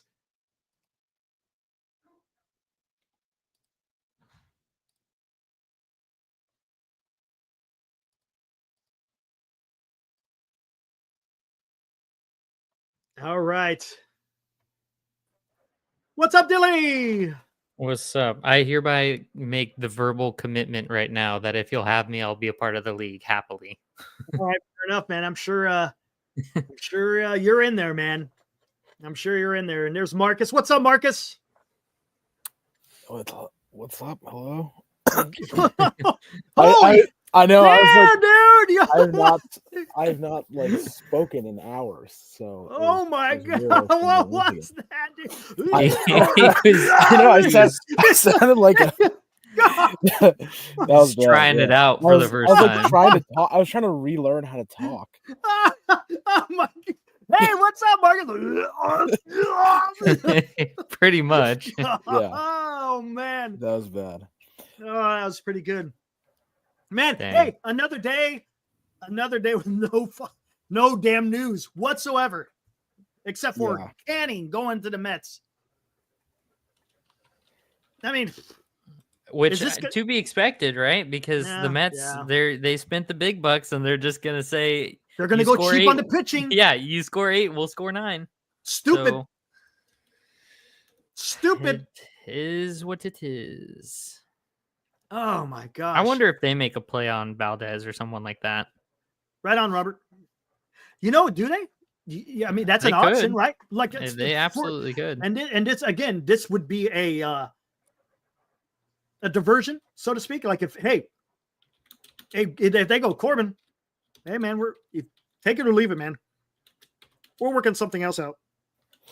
And then maybe I'm fine with Corbin waiting. As I said it earlier in the chat, this guy is signing the last contract of his career. No, that's fine. I get it. But the problem is if they're at what I'm trying to say is if he's asking something unreasonable and the Giants are just not going to do it, then you just pivot instead of just waiting and waiting and waiting. I'm sure the Giants are they're figuring this out, right? Yeah, but like who do you want to sign, that is not Roki Sasaki? Right. I mean, I know Dilly and I want Pete Alonso, of course. Mm-hmm. Right. But like, who do you actually want to sign that you see as part of this project that we're building? Roki Sasaki is the key. Yeah, honestly, but he's separate from all of this, right? He's not really part of free agency. Right. It's something totally different. Yeah, it's like something totally like he's like a side quest. He's a different game altogether. Like he's someone you'd sign regardless of whatever's going on in free agency. My question really is, okay, let's say, Burns gets the $300 million and 4 opt-outs or whatever from the Blue Jays, whatever it is. What do you actually want to do next? Who do you want to sign?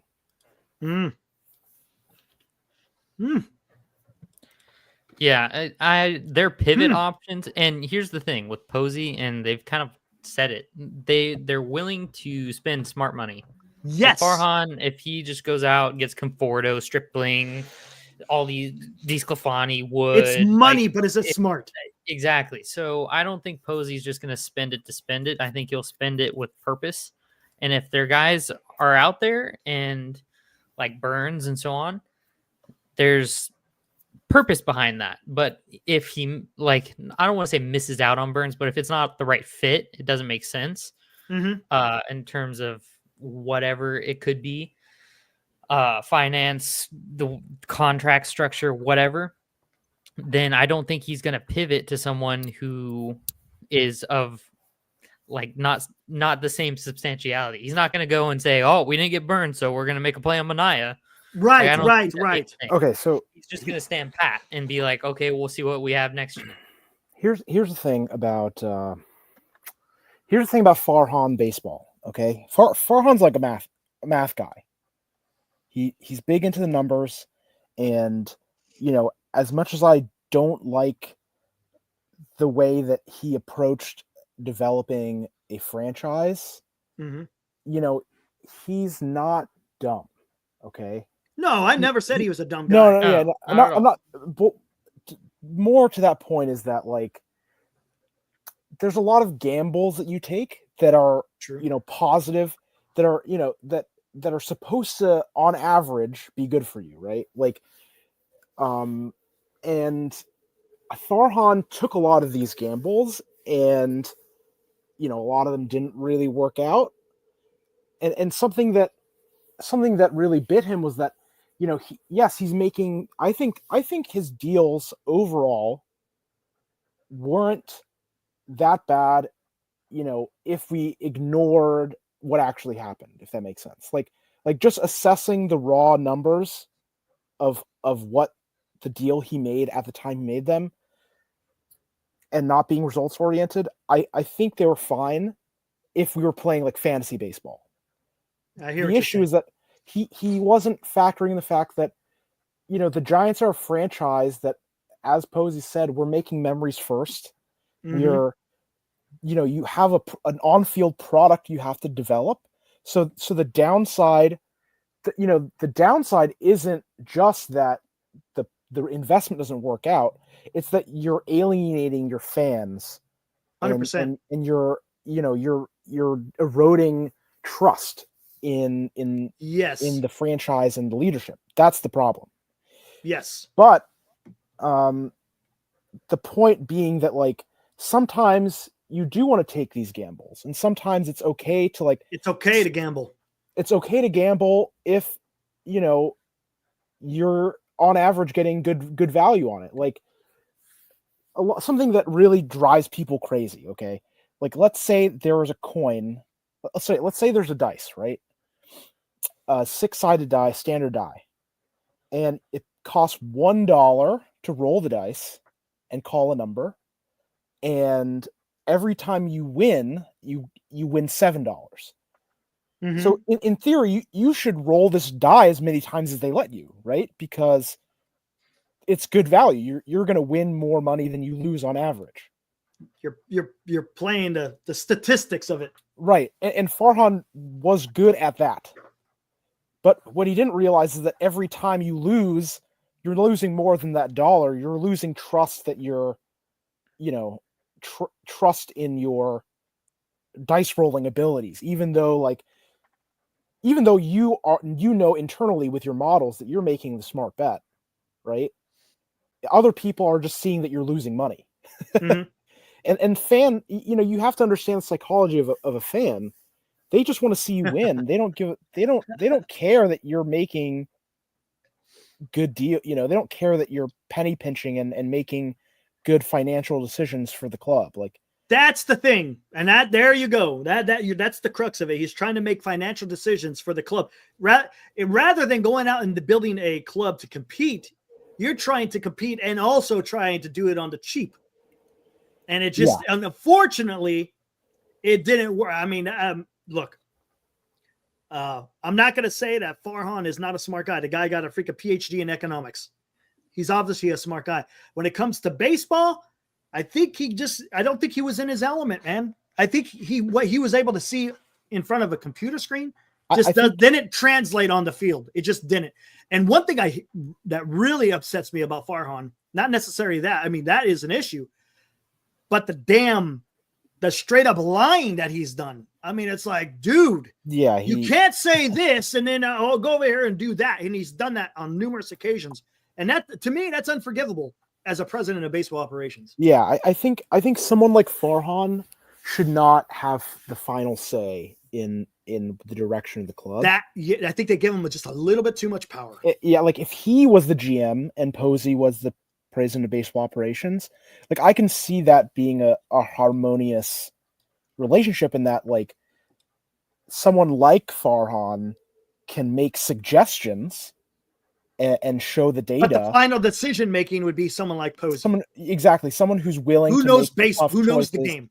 Who knows the game? Who knows the fans? It's not just about, it's not just about how many dollars you pay per win that you get out of a player. Right. Which is somewhat important when you're a small market team, and it's more important to get that value. Right. Now, see, that would work in as you said, in small market clubs, but in a market such as the San Francisco Giants. Yeah. And that's where I blame ownership, because look, I don't know if they're sold a bag of goods, or if they dictated to Farhan, hey, we want you to do this on the cheap because we're trying to build up Mission Rock. Once that is built out, then, we could start spending some more money. I don't know if that was what transpired, but it just has to be the ownership. Like, has to be. Yeah, like Farhan wants to keep his job first and foremost, right? So he's an employee. Ultimately, he's an employee. Yes, and he's going to do things according to the direction of the people that are holding the bag. The people with the wallets open. So, while the lying, there's a lot about Farhan to dislike, of course. But I don't want to reflect on the Farhan experience and be like, we should ignore the numbers. We should not talk about these advanced stats. We should, that's not the lesson to take away, which I think a lot of fans really do not like talking about advanced stats. I get you. I understand that. And that there is something to that. There is some look, because there's a lot of people that have gone out there and said that, look, if there's nothing wrong with getting that information, it is what you do with that said information and how you use it as your decision-making process. Yes. I get it. There is, look, people can understand. Look, people understand ERA, batting average, RBIs, home runs, to a certain extent, OPS, slugging. But when you talk about ERA plus, that's nothing. That's not like too far out of the realm of understanding. No, it's not. Or OPS plus, or WRC plus. I mean, those I get. Now, when you start getting in RE24 and all this other crap, even FIP and BAPIT, you start getting into that, and then people they just don't want to hear that. Yeah, I mean, those other things are a little bit easier to understand, but there's also context to that. For example, ERA plus, man, if you're 100, you're average. You're above 100, you're above average. Again, and when you with the plus, you're taking in consideration of the ball, because you have to, because you can't compare someone who plays in quote unquote in the Great American Ballpark, right? Or Sacramento compared to someone who's playing in San Francisco. I mean, it's apples and oranges, and you got to be able to have stats that reflect that. Otherwise, you're again, Colorado, someone who has a bunch of home run stats into Colorado is going to be skewed if someone was playing their entire career in Oracle Park. It just is. Yeah, it's important, and as it's the big thing is that the stats should help, make your eye keener. Correct. It's like it should tell you what to look for when you're watching the game and listening to the game, not the other way around. Mm-hmm. But it's a symbiotic, almost a symbiotic relationship between what your eyes are telling you and what the stats are telling you. Like you should, in some sense, balance how you prioritize certain things based on their value according to the stats. But also, like, if you see a player and you think, man, this guy, I don't know what it is about him, but he's great. Like, he just looks great out there. The stats can help you kind of explain and try to like rationalize why you think they're great. I mean, a lot of people, the thing I don't like is when people look at counting stats as that justification. I mean, I've been on this crusade against the counting stats for God knows how long. When people talk about RBIs, oh my God, that makes me, I get it, annoyed. A lot of people like RBIs, and I get it. I understand why they get it. It's because they want to see someone who's coming through in the clutch. That's what it is. It's if someone is on base, there's stats for that. I know, but RBIs is just easier. You know what I'm saying? If someone is on base, somebody is knocking them in, right? Yeah. But the problem is a lot of the stats don't take in consideration there has to be someone on base to get an RBI, right? And so it's twofold. I get it. You want someone on base, but you want someone to knock them in. Like I love the stats that are like, slugging or like OPS with runners in scoring position. That, that like using those not super advanced, but slightly advanced stats. Mm-hmm. And applying them to, more controlled situations. That's nice. Yep. And I'm not Farhan's actions have not panned out at all. No, that is the thing. His decisions worked out horribly. But again, trying to not be too results oriented, looking, moving forward, I don't mind signing players that aren't superstars if, you're getting something out of them. So I don't want to, because a lot of people are really against that. But, there's only so much money. And sometimes, you want to use small amounts of money to gamble on players. Right. Now, Lou Skunk, I think he agrees with me. I don't think if I'm reading this right, he doesn't like the wins and losses. I hate them. I hate wins and losses. When you're talking, if the last thing I look at for a pitcher is wins and losses. Oh, I think Lou Skunk is disagree. Oh, that's nice. He says it's a counting stat. Yeah. And I don't like wins and losses. I hate it because it doesn't tell you the whole story. Look, you don't win a game specifically on the pitcher. Now, don't get me wrong. The But I pitcher think keeps he's you in it, disagreeing right? with that. I think the other guy's disagreeing with that. Oh, he does. Oh, he does. Oh, he does. Yeah, Like, I can't stand wins liked- and losses. I- I hate it. I hate When- wins and losses. When no, someone it's not says representative. when someone says, "Oh, but he only has 10 wins," I'm like, who cares if he has 10 I can't wins? stand it. I can't stand That's it. someone He played else's on a- fault and not yeah. his. He played Give on a me- suck balls team. Give me Like, ERAs. Give me freaking strikeouts. Give me your freaking how many your strikeout further. rate, your ball, your how many base on balls rate.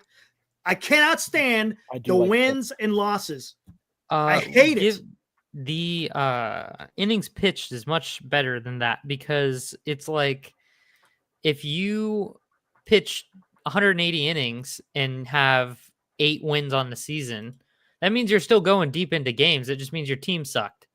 It's Yeah. like it's not representative. Look at Garrett Crochet, for example. He absolutely dominated. Strikeout numbers were fantastic. Played on the White Sox. How many wins do you think the White Sox are going to give him last year?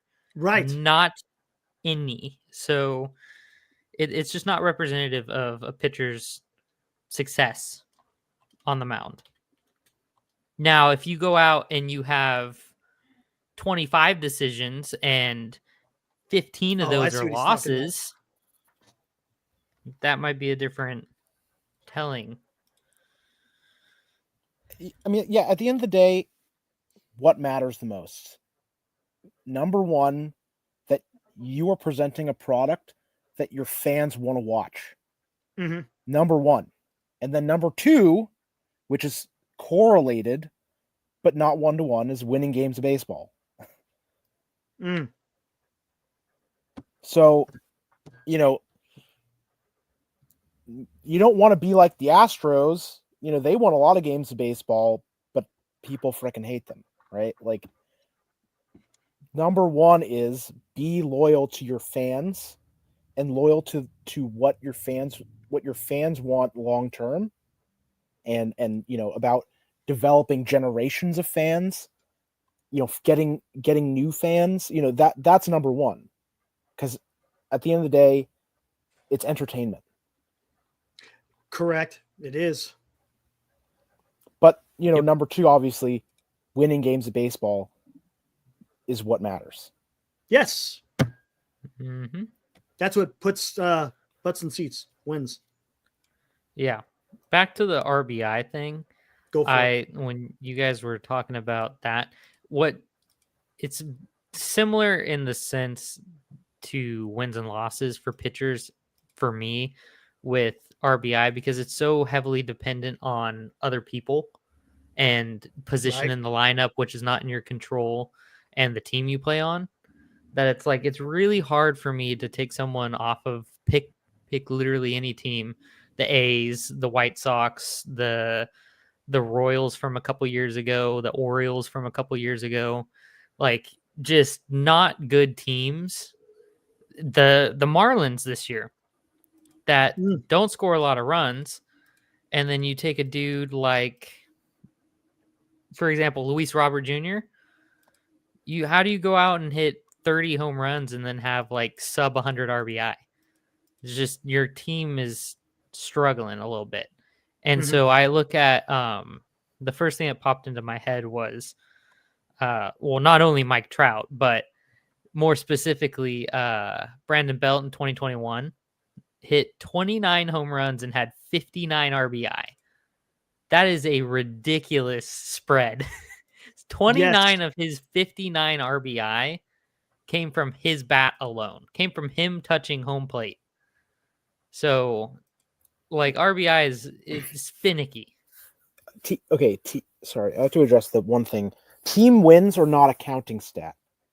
Team wins are just team wins are actually like the sum of pitcher wins and losses, right? And those don't really matter for assessing individual players. And that's what stats are really for, is to assess individual players. A team's wins and losses tells me nothing about a player at all. Because, you got to differentiate. Are you talking about the individual or are you talking about the team? it doesn't matter what the team's wins and losses are if you're trying to figure out what A players person's like what players you need to replace, what players you want to sign. Like that's kind of what the stats are for.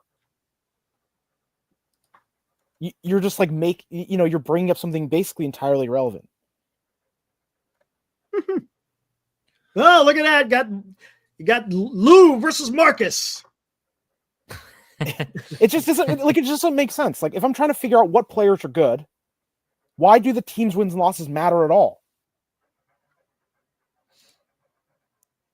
Like that goes back to the whole Garrett Crochet thing, kind of, because it's like he's a really good pitcher when he's healthy and he's on the field, but if he plays on the White Sox, last year he had 6 wins and 12 losses, but had a 3.5 ERA, pitched in 32 games, and his strikeout to inning ratio was absolutely ludicrous.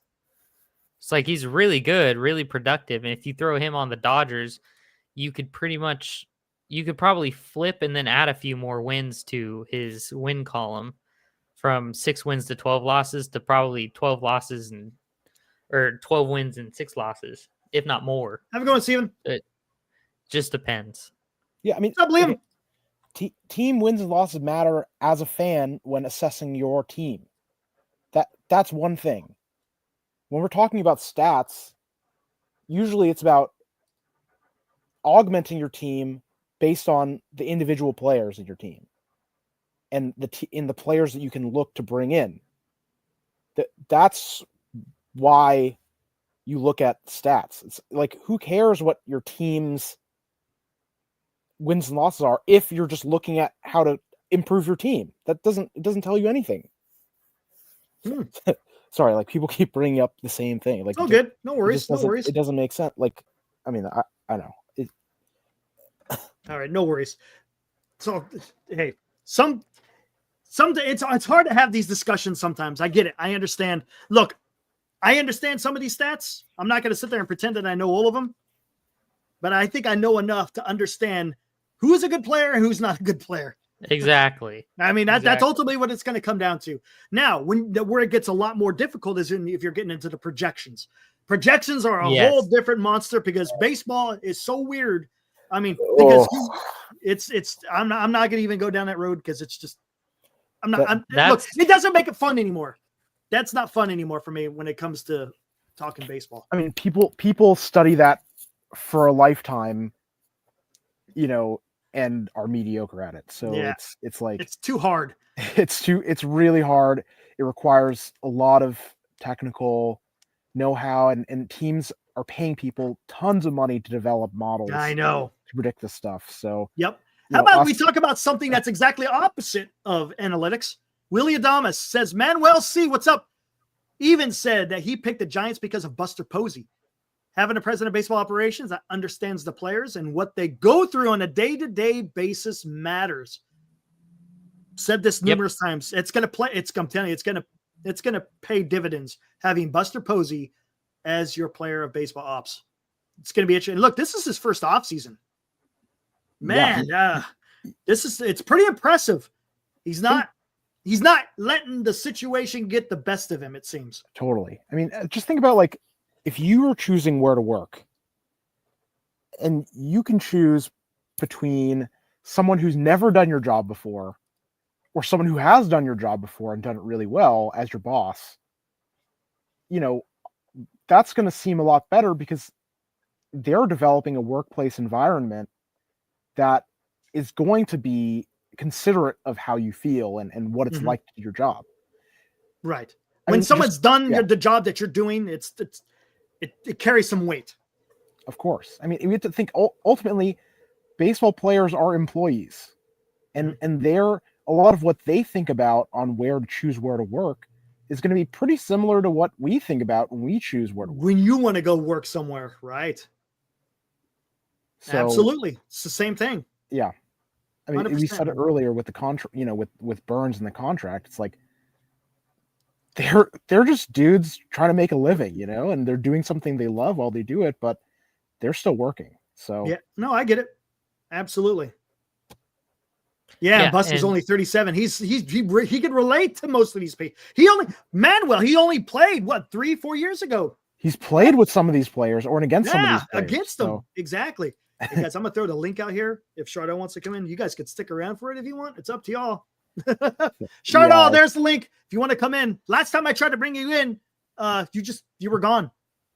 I called for you and you just sat there. So I ended the show. But gosh, I hope, man, with those interviews with Adamas and Logan Webb, I thought it was getting close. And maybe it is, but I don't know, man. I saw a thing. I don't can't know. remember if it was yesterday or earlier today or whenever, but like that, and I can't remember who said it, so take it with a grain of salt. But that Boris was like last minute making adjustments to. I saw their that too. He made contract. last minute. Yeah. Yeah, and so it was kind of like, oh, prolonged it. let's make sure this isn't something sneaky going on here or something silly happening. And then it's just kind of postponing things, which there's a lot of stuff going on. If they're meeting with Sasaki and all this kind of stuff, and then there's other things happening. Yeah, and then Boris is throwing around like, oh yeah, we're gonna do this. We wanted to throw in a couple more incentives or something like that. And then Greg Johnson has to sign off on it and blah, blah, blah. All this kind of just nonsense. And Greg Johnson's like, I already approved the salary. Like, what else do you want from me, exactly. man? It's like, dude, just stop. Stop changing stuff. Just get it done. And I hopefully that's just not what it is. But it's just, come on, man.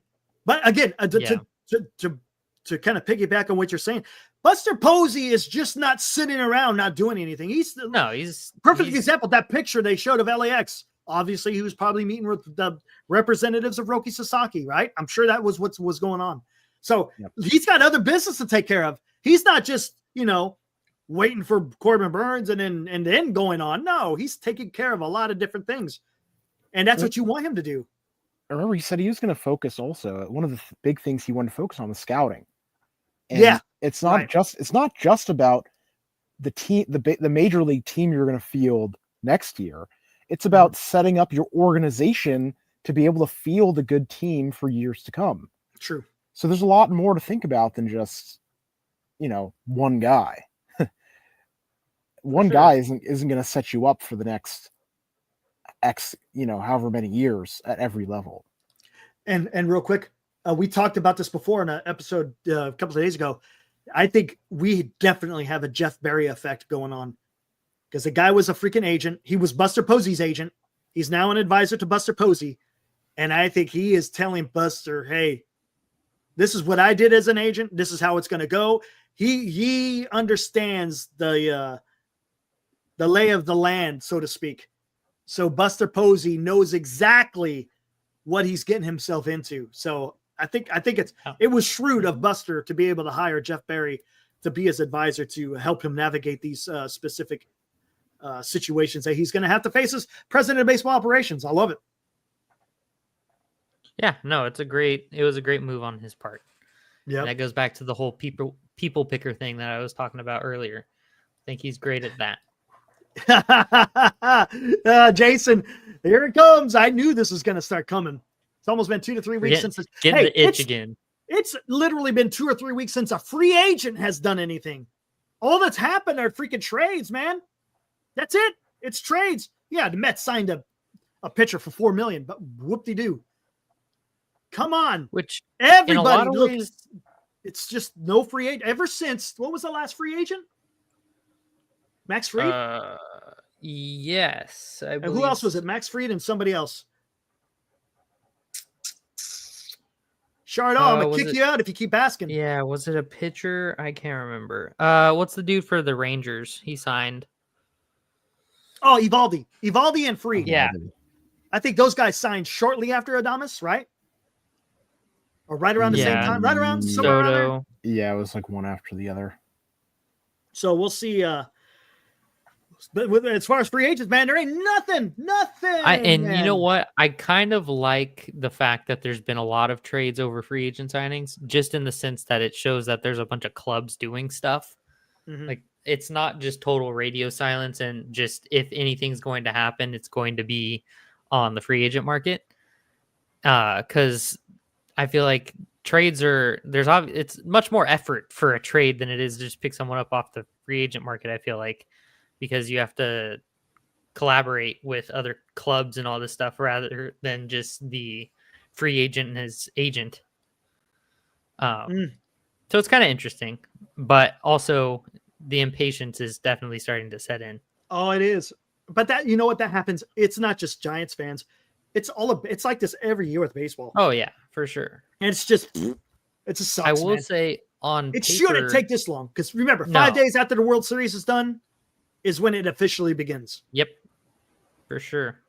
It's interesting. Back to the Blue Jays a little bit. Oh, Blue Jays. They're kind of like this season in particular, this coming season, it's kind of going to be interesting. If you look at their offense, I don't know much about the Blue Jays. I know they have Alejandro Kirk, which is your favorite guy of the whole world. Fire plug. Yeah. Oh, he's great. He's he's so funny. But you got him, but that infield's pretty serious stuff right there, because you got Bichette, Vlad, and Andres Jimenez now. So right. I don't know who they plan on slapping over at third, but that's a pretty good 3 out of the 4 infielders that you've got going on right there. But it's only temporary, because two of the 3 are gone. For only 1 year, yeah. Yeah, but even so, like for next year acutely, that's pretty serious right there. And then assuming that they go and they're not done in the offseason, they'll do some other stuff. But interesting. Yeah, absolutely. I was saying weeks ago, like before we had signed Adames, I was like, man, I would so much rather be the Giants right now than the Blue Jays. And people were like, no way, they have Vlad and Bo and whoever else. And I'm just thinking to myself, like, now looking back, like I was so right. They are just the bridesmaid to every single deal from the last like several years. Oh, it's bad. And I know, dude. Now it's like their clock's ticking with their players, and like, what do they have going on? Like they just, if they can't lure the big free agents, which a lot of them are gone, like a lot of the ones that they would have wanted to sign are gone. Mm-hmm. Yes. And they have Vlad and Bo and Dalton Varsho, and like, what are they going to do with them? Are they just going to miss the playoffs again and then let the contracts expire and then what? Now you really can't sign free agents. Right. Pray to a Canadian deity is what they're going to do, because that's all you can do.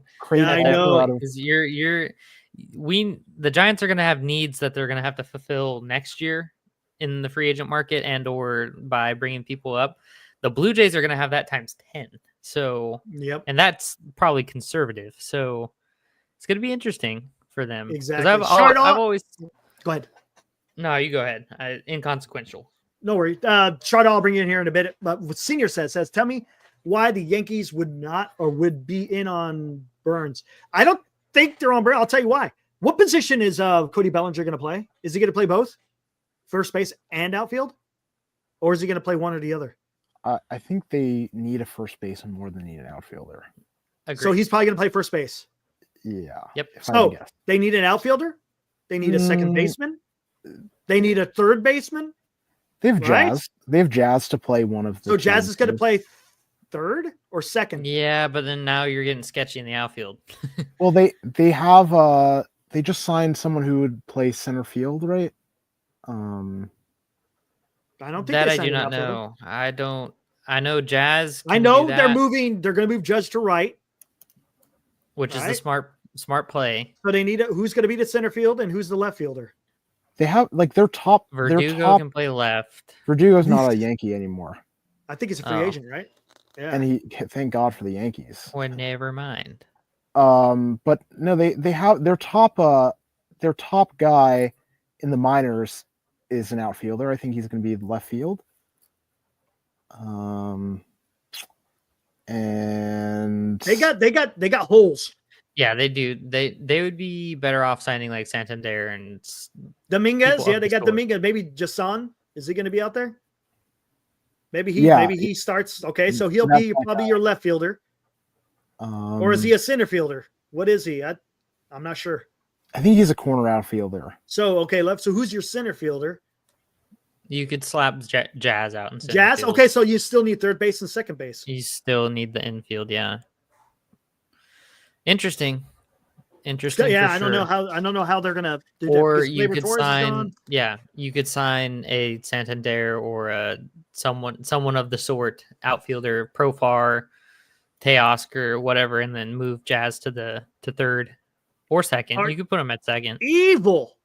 4 years. You're telling me they're gonna pay him $50 million? Come on, hey, evil. I'm about the biggest Pete Alonso fan there is out there. That's not gonna happen. That's not gonna happen for seriously. anywhere. You're gonna pay a pitcher $50 million a year for 4 years? That ain't happening, man. I guess it's possible Bellinger Burns. plays I thought that said center fielder. Alonso. My bad. No, Burns. Yeah, that's not gonna happen either. $50 million a year for 4 years. Evil. Come on, man. You're joking, right?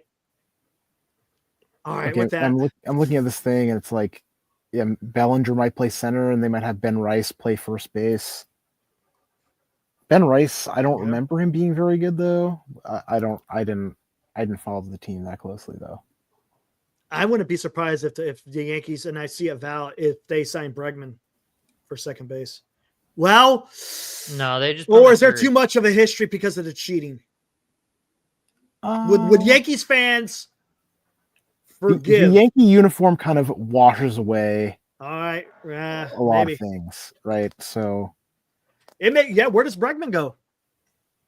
I mean, Bregman could definitely just play third base. If he signed with the Yankees, he'd just play third. Yankees are going to be damn good if they get Bregman. I kind of think they're good now. Like, don't shoot me, but like I kind of think that the moves they've made make them kind of a compelling team. Right. They have a closer Bellinger now, and they got Fried, and they got Devin Williams, and they got a closer to replace. And they got the closer. That's Clay right. Holmes. They got Devin Williams for the back end of their bullpen. So you replace Clay Holmes, you replaced Rizzo, and upgraded Rizzo. I guess you upgraded Clay Holmes as well. like they just upgraded. They downgraded obviously in their in right field, but they upgraded their closer, and they upgraded their rotation. They upgraded their first baseman. Like, I don't know. Like, however, where's the big money that they spent? They've missed. Have they spent big money yet? I'm trying to remember. Fried's a chunk of change. Bellinger's a chunk of change. Yeah, and taking on Bellinger is still expensive. And look, Cubs are paying majority, or no, they're paying $5 million. They're paying money. very small amount. That's right.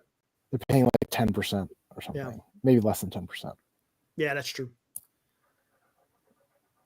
Their AAV is it's Farhan-esque in the sense that that's a bunch of small, like middle pieces, like not super expensive stuff where it's like $40 million a year. It's like more in that 25 to 30 range, but there's several of those. Right. So let me get to this question. I'll bring in Shardall. Why did the Giants wait until that one player? I think the Giants have been in on Corbin Burns from the very beginning. It's just you got Scott Boras, who's his agent. And the guy does not move very fast. Yeah, he moved fast with Soto. You know why? Because it was Juan Soto. They had to. They had to move quick on Juan Soto. All the other Boras agent or all the other Boras clients, though? They were all waiting on Soto. They're all waiting. Yep. But Burns is the biggest pitching free agent going into the offseason. And, all the other guys kind of made the market. Don't interrupt. All the other guys made the market for it, so now it's kind of Burns' world. Right, exactly, and it's crazy, and I don't understand what the hell is going on with that. But hey, Yankees lost Holmes, and who cares about those two? I mean, Holmes was they lost Torres as well. I mean, Gleyber, whatever. Yeah, it's like it's they still lost it's a hole Alex you still have to Verdugo. fill. It's still a hole you have to fill, though. It's the same conversation that we're gonna have about Flores and Lamont next year. It's a hole we're not losing like a substantial piece, but it's still a hole you're gonna have to fill. So it's like I mean, like Holmes and Nestor being upgraded into Freed and Devin Williams. That's a great, that's a great exchange. Those are things that they've upgraded, and yeah, they need a second baseman, and or a center fielder, and or a third baseman, but like they don't need that in order to compete for a playoff slot. I think they are very comfortably already a playoff team. It's just a matter of like, are they going to be able to make it back to the World Series with this roster? Probably not. Gotcha. Real quick, shut out before we get into this. And Eric, I saw Eric L. He talked about this yesterday. Why haven't the Yankees introduced Max Fried yet? Oh, I didn't realize that. I think they just made it. I thought they did. Yeah, Did they? There was Max Fried in a Yankee uniform pictures today. Yeah. Oh, there was. Oh, so it was today. Okay, so they finally got. Thinking. Okay, finally. Okay, because that was a while. Oh, yep. Yeah. Thanks, Manuel. Thanks, Rox. It was Thanks, 12 hours ago. Today. Wow, that was wonder what was going on. Anyways, I'll link Charlotte, what's up, dude? How are you? Doing well. What you up to? Just great being on the show. Awesome. What you got, man? I love. I'm having how's hey Marcus? Hello. How are you doing? Good. Just probably gonna go to sleep soon. Eric, but I think Dilly and Marcus bring a lot of energy to the show. Yeah, man. I like hearing what they have to say. I like awesome. hearing what they have to say. It's nice to kick things around. That's what baseball's over. It's Jardal. Baseball is a conversational sport. It's about just talking. Everybody has different opinions and different ways that they want their teams to be put together and what they value in certain players. Hey, man, that's what baseball's about, right, Jardal? Baseball is all about connecting. Hey, I like that. Yes, correct. Dilly, so what are your thoughts on the Giants getting Corbin Burns? I think it's News gonna to me. happen. I think it's gonna happen. when did that happen? Eventually. What quality, if the Giants do end up signing Burns, what kind of quality do you think he's going to bring to the organization? Pitching. I think he's going to be a dog on the mound. I think he's going to be an innings eater that we need. And then I'm hoping that he's good in coaching up the other guys like he says he's going to be. I think if you have Webb and Burns just going back and forth with one another, I think the clubhouse presence is going to be what Posey's most attracted to, which is that's just the shtick. And I love that because that goes back to the eye test intuition thing and just knowing like some guys have it. Some guys will go out there and be out there every single day and just be that backbone. And I think he can be like Webb is that backbone in the pitching staff, the rotation right now. If you add another one of those, it's just 10 times better. Holy I don't know crap. how many of you guys played team sports growing up, but energy is infectious. So 1,000%. like having players that really want to be out there and really encourage you to play well makes everyone play better. But the opposite's true too. If someone just has a crappy attitude, that brings everyone down. Yeah, they just quit. Yeah. So, looking for that in players is something that's not really reflected in the stats and something that you only learn through watching the guy play and talking to him and seeing what his teammates say about him. So that makes me way more excited about Burns and really happy with the Adama signing. Yeah, clubhouse absolutely. Poison. You don't want the clubhouse. You don't want the poison. And I want people playing the card games in the I was literally, you took the words out of my mouth. I was going to say that was the epitome of what Jock Peterson was. Like literally that to me, I think he might be a great guy. Don't get me wrong. I think the vibe and he strikes me as the kid that when no one's watching is sneaking candy bars and that kind of a thing. He's like the Joker. Like he's like the court jester. And I was looking at some splits earlier today, and something we knew already. But man, is he good against left-handed pitching? Sorry, against right-handed pitching. Right-handed pitching. Yeah. Man, does he crush right-handed pitching? Like the stats are crazy. But Eric, I used to play sports in high school. Cool. I played football and I ran track and field. Right on, man. Good. So what do you think's the next step here? Do you think the Giants sign Corbin Burns, or what do you think? You think they're in on Roki Sasaki? You think they could be able to get him? Eric, I'll answer that question first. Go for it. So I would, as a Giants fan, I would really love for us to sign Corbin Burns, but I don't think it's gonna happen unless we trade somebody in exchange for him. No, he's a free agent. You don't trade for Corbin Burns. So as a Giants fan, I would love for us to sign him because I think it would add to our pitching rotation. Yes, it would. And as Ibrahim eloquently stated, the arson known as Judge has paved the way to feel the Burns. How about that? I like that. That's actually pretty good. All right. Okay, where are we going to go? So, yes, let's sign Corbin Burns. What about Roki Sasaki? You think the Giants are in on Roki Sasaki? Can they get it done? I had a question on that front. Yeah. Shardal? Roki? Yes, no? So as a Giants fan, I mean, I would really love us to sign Roki Sasaki, but I'm really worried that he's going to be a Dodger for life. Things are going in that direction. What makes you think that? Because the Giants and the Dodgers are the only two teams that could sign Roki Sasaki. No, all 30 teams have the same chance of signing Roki Sasaki.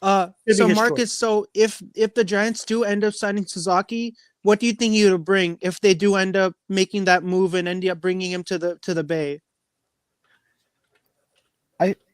I think asking that question about any extremely talented and inexpensive baseball player, what they bring is that they're super worth it. Like they're great and they're cheap. Like you can't really, there's nothing really more to say than that, right?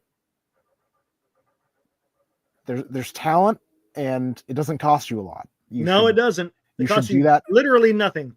You should do that anytime you can. That's what he brings. Yep. Dilly, you said you had something you wanted to talk about with Roki.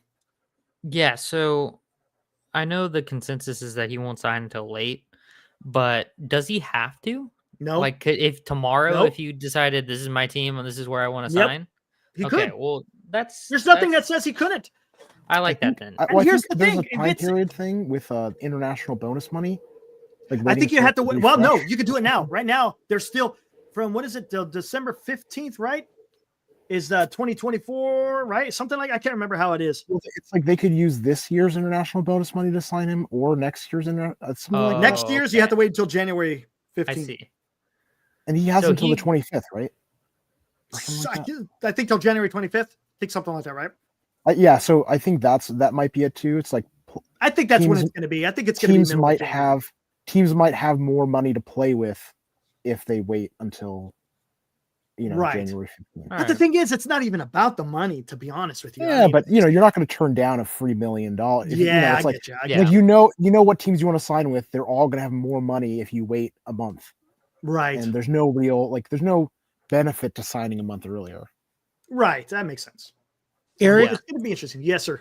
I don't know why it's taking so long for Sasaki to choose a team. Like, does it take that long to pick a team to play for? Like, there's all these teams that he could end up playing for. Does it take that long to make a decision? Yeah, we just talked about it. It could be maybe they wanted to wait till January 15th because it gives more teams a better chance to try to finagle their international slot money, so to speak.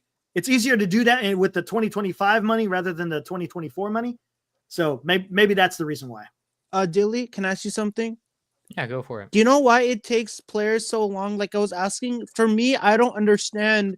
They just make a decision and move on. Pick a team that you want to play for and move on. Stop thinking too much. Like this is the problem I hate about players. They think too much. Make up your mind and then move on. Okay, Shardal. Why you think too much? This is what I hate about athletes. They think too much. They take too long to you either do want to play for the Giants or you don't want to play for the Giants. Make up your mind. I think I just got my next short. Make Players up your mind. Think too much. Shardal, if you had to choose right now on the spot, where you would move to in Japan, what would you do? Where you I move? would go to the Dodgers. Okay, but that, they're not in Japan. I'm saying you have to move to a foreign country. Where are you going? I would move to Japan if I had to go to a foreign country. If you were moving to Japan, where would you go? Yeah, what city would you live in Japan? I will live in Tokyo. Okay, but now here's the deal. Your baseball team that you play for is like 60 miles away from Tokyo. Are you talking about the Yomiuri Giants who play in Tokyo? No, I'm just saying that It's a hypothetical. You picked Tokyo, but the team you play for is on the other side of Japan. So you're living in Tokyo, but Your family is every Would all that- of would your that make job you pause and, jurisdiction like, is on think the about other it? side of Japan. That would be a tough decision to make. That's exactly. what we're trying to say with Yeah. with these free agent players. If they're getting up and moving their entire family to a totally different state that they've, don't know anything about, you want to take your You wanna time. take your time and research and visit Yeah. the cities and see what you like and see which teams you like and what their plan for you is. There's a lot of things to think about. True. Now, is it take too long? Yes, because as we said, free agency actually starts 5 days after the World Series. So they have plenty of time to figure that part out. So when it gets time to the winter meetings, it should be fairly straightforward. But when you start getting into a bidding war, now, you know what? Is there really that much of a bidding war going out with the players that are left? I don't know. I think I really don't know if it's a bidding war so much as it's like putting feelers out for everyone, because I feel like other teams are kind of being more lackadaisical about stuff. Mm-hmm. They're kind of taking their time because, like, what's the holdup on Alonso? What's the holdup on Christian Walker? What's the holdup on what's the holdup on Teoscar Hernandez? Like, there's no reason for there's any no of that. reason why there's no Teoscar competition. Or Profar or Santander. There's nothing unless these guys are out there saying, like, I heard that Teoscar doesn't want deferred money and would prefer to go back to the Dodgers, which that could put a wrinkle and stuff. If Santander is looking for 5 years minimum. Oh, Santander, another one. Yeah, that could be a wrinkle in the equation. But dudes like Profar, Bregman, like there's no one competing for that kind of a stuff. So I don't know what's holding those guys up. Well, it's weird because in 2020, after 2020, I was reading this article about Posey's former agent and Jeff Barry. After the 2020 season, JT Realmuto was a free agent, and Jeff Barry was saying Realmuto was the best catcher on the free agent market, period. He had no offers at all in free agency, except for a return offer from the Phillies. So there's a lot of weird things about free agency that are hard to know. But after that 2020 season, Realmuto should have gotten some callers. Yeah, no kidding, right? Mm-hmm. And he didn't have a single one. So, who knows what's going on with Pete Alonso? Maybe people don't, maybe there's more info about him that we as fans don't know that make him really unattractive to sign to a long-term contract that he's looking for. Hey, Eric. Sir. Can I stay on the show until you close it out? I'm getting ready to close it down right now, Chardol. So I'll stay with you until you close it out. I'll kick you out and then I'm gonna close it down. How about that? Sounds good. All right.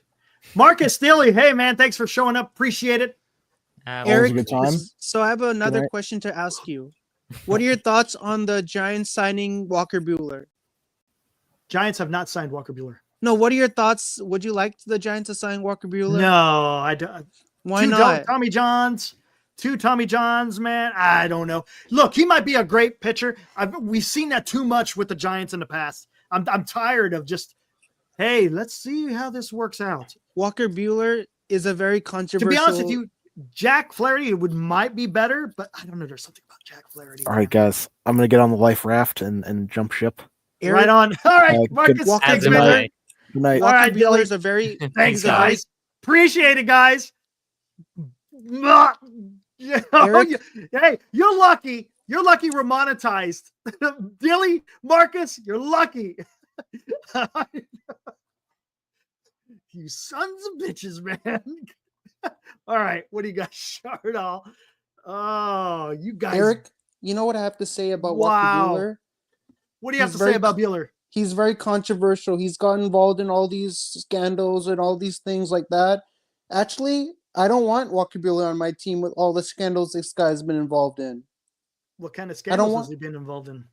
So, abuse, like he did, he I don't know the scandals that he's been part of. Oh, but I know what. I they- remember. They're not. remember. He was notorious for all the things he got involved in on social media. I remember. Wasn't Buehler? Wasn't he the one that was trying to impersonate as the Sausage King? Right? No, Yeah. Wasn't he the Sausage King? He impersonated the Sausage King of Wasn't- Chicago. Wasn't right? Walker? Hey, wasn't Walker Buehler the guy who was impersonating the sword celebration, Japanese sword celebration? No. Buehler, he impersonated the Sausage King of Chicago. Oh, I think the player that I'm getting mistaken for was Trevor Bauer, the guy who did the sword celebration. You're thinking of Bauer. No, look, Buehler. Remember Buehler? He impersonated the Sausage King of Chicago, and then you know what else he did? He played hooky and went to a Cubs game. Why would you impersonate the Sausage King? I know. Is that It's so crazy? it's so crazy. Why would he do Why that? would he do that? Why would why- Buehler? He's a professional sports athlete. And why would he impersonate somebody? He had impersonated the Sausage King of Chicago, and then he played hooky and went to a damn Cubs game. Did you know that? I didn't hear about that. Thanks for bringing that up to me. Yeah, dude, I can't. It was all over the news. It was incredible. And then you know what else? What else? Oh, what was that? I'm trying to remember. Oh, what's his name? What is that famous singer in Las Vegas? What was his name? Gosh, Wayne I Newton? can't remember. Wayne Newton. Wayne Newton. He impersonated Wayne Newton. Can you believe that? Why would he In impersonate a Wayne Newton? parade. In a parade of all places. Why would he impersonate Wayne Newton? You ask me, that guy's a psycho. He's a psycho. He he's a psycho. impersonates the Sausage King of Chicago. He's He a goes crazy to a person. Cubs game and then impersonates Wayne Newton. Gosh dang it. Oh, we lost Shardall. What happened to him?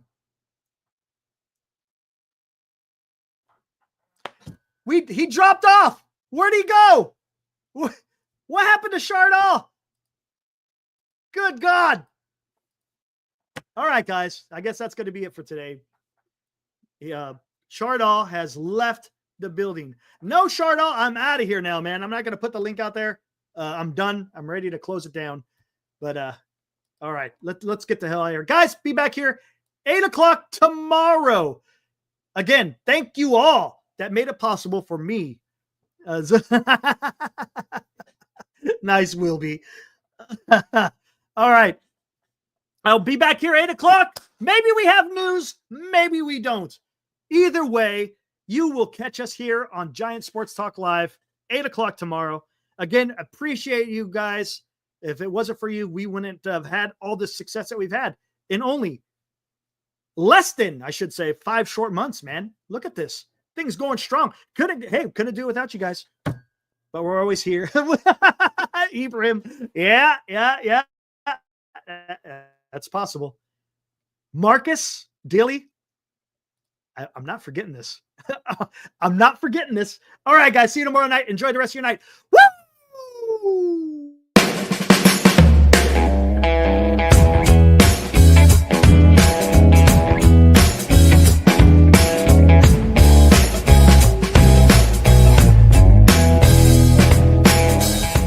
You've been watching Giant Sports Talk Live with Eric and Glenn, a Northern Lights Entertainment Broadcasting production.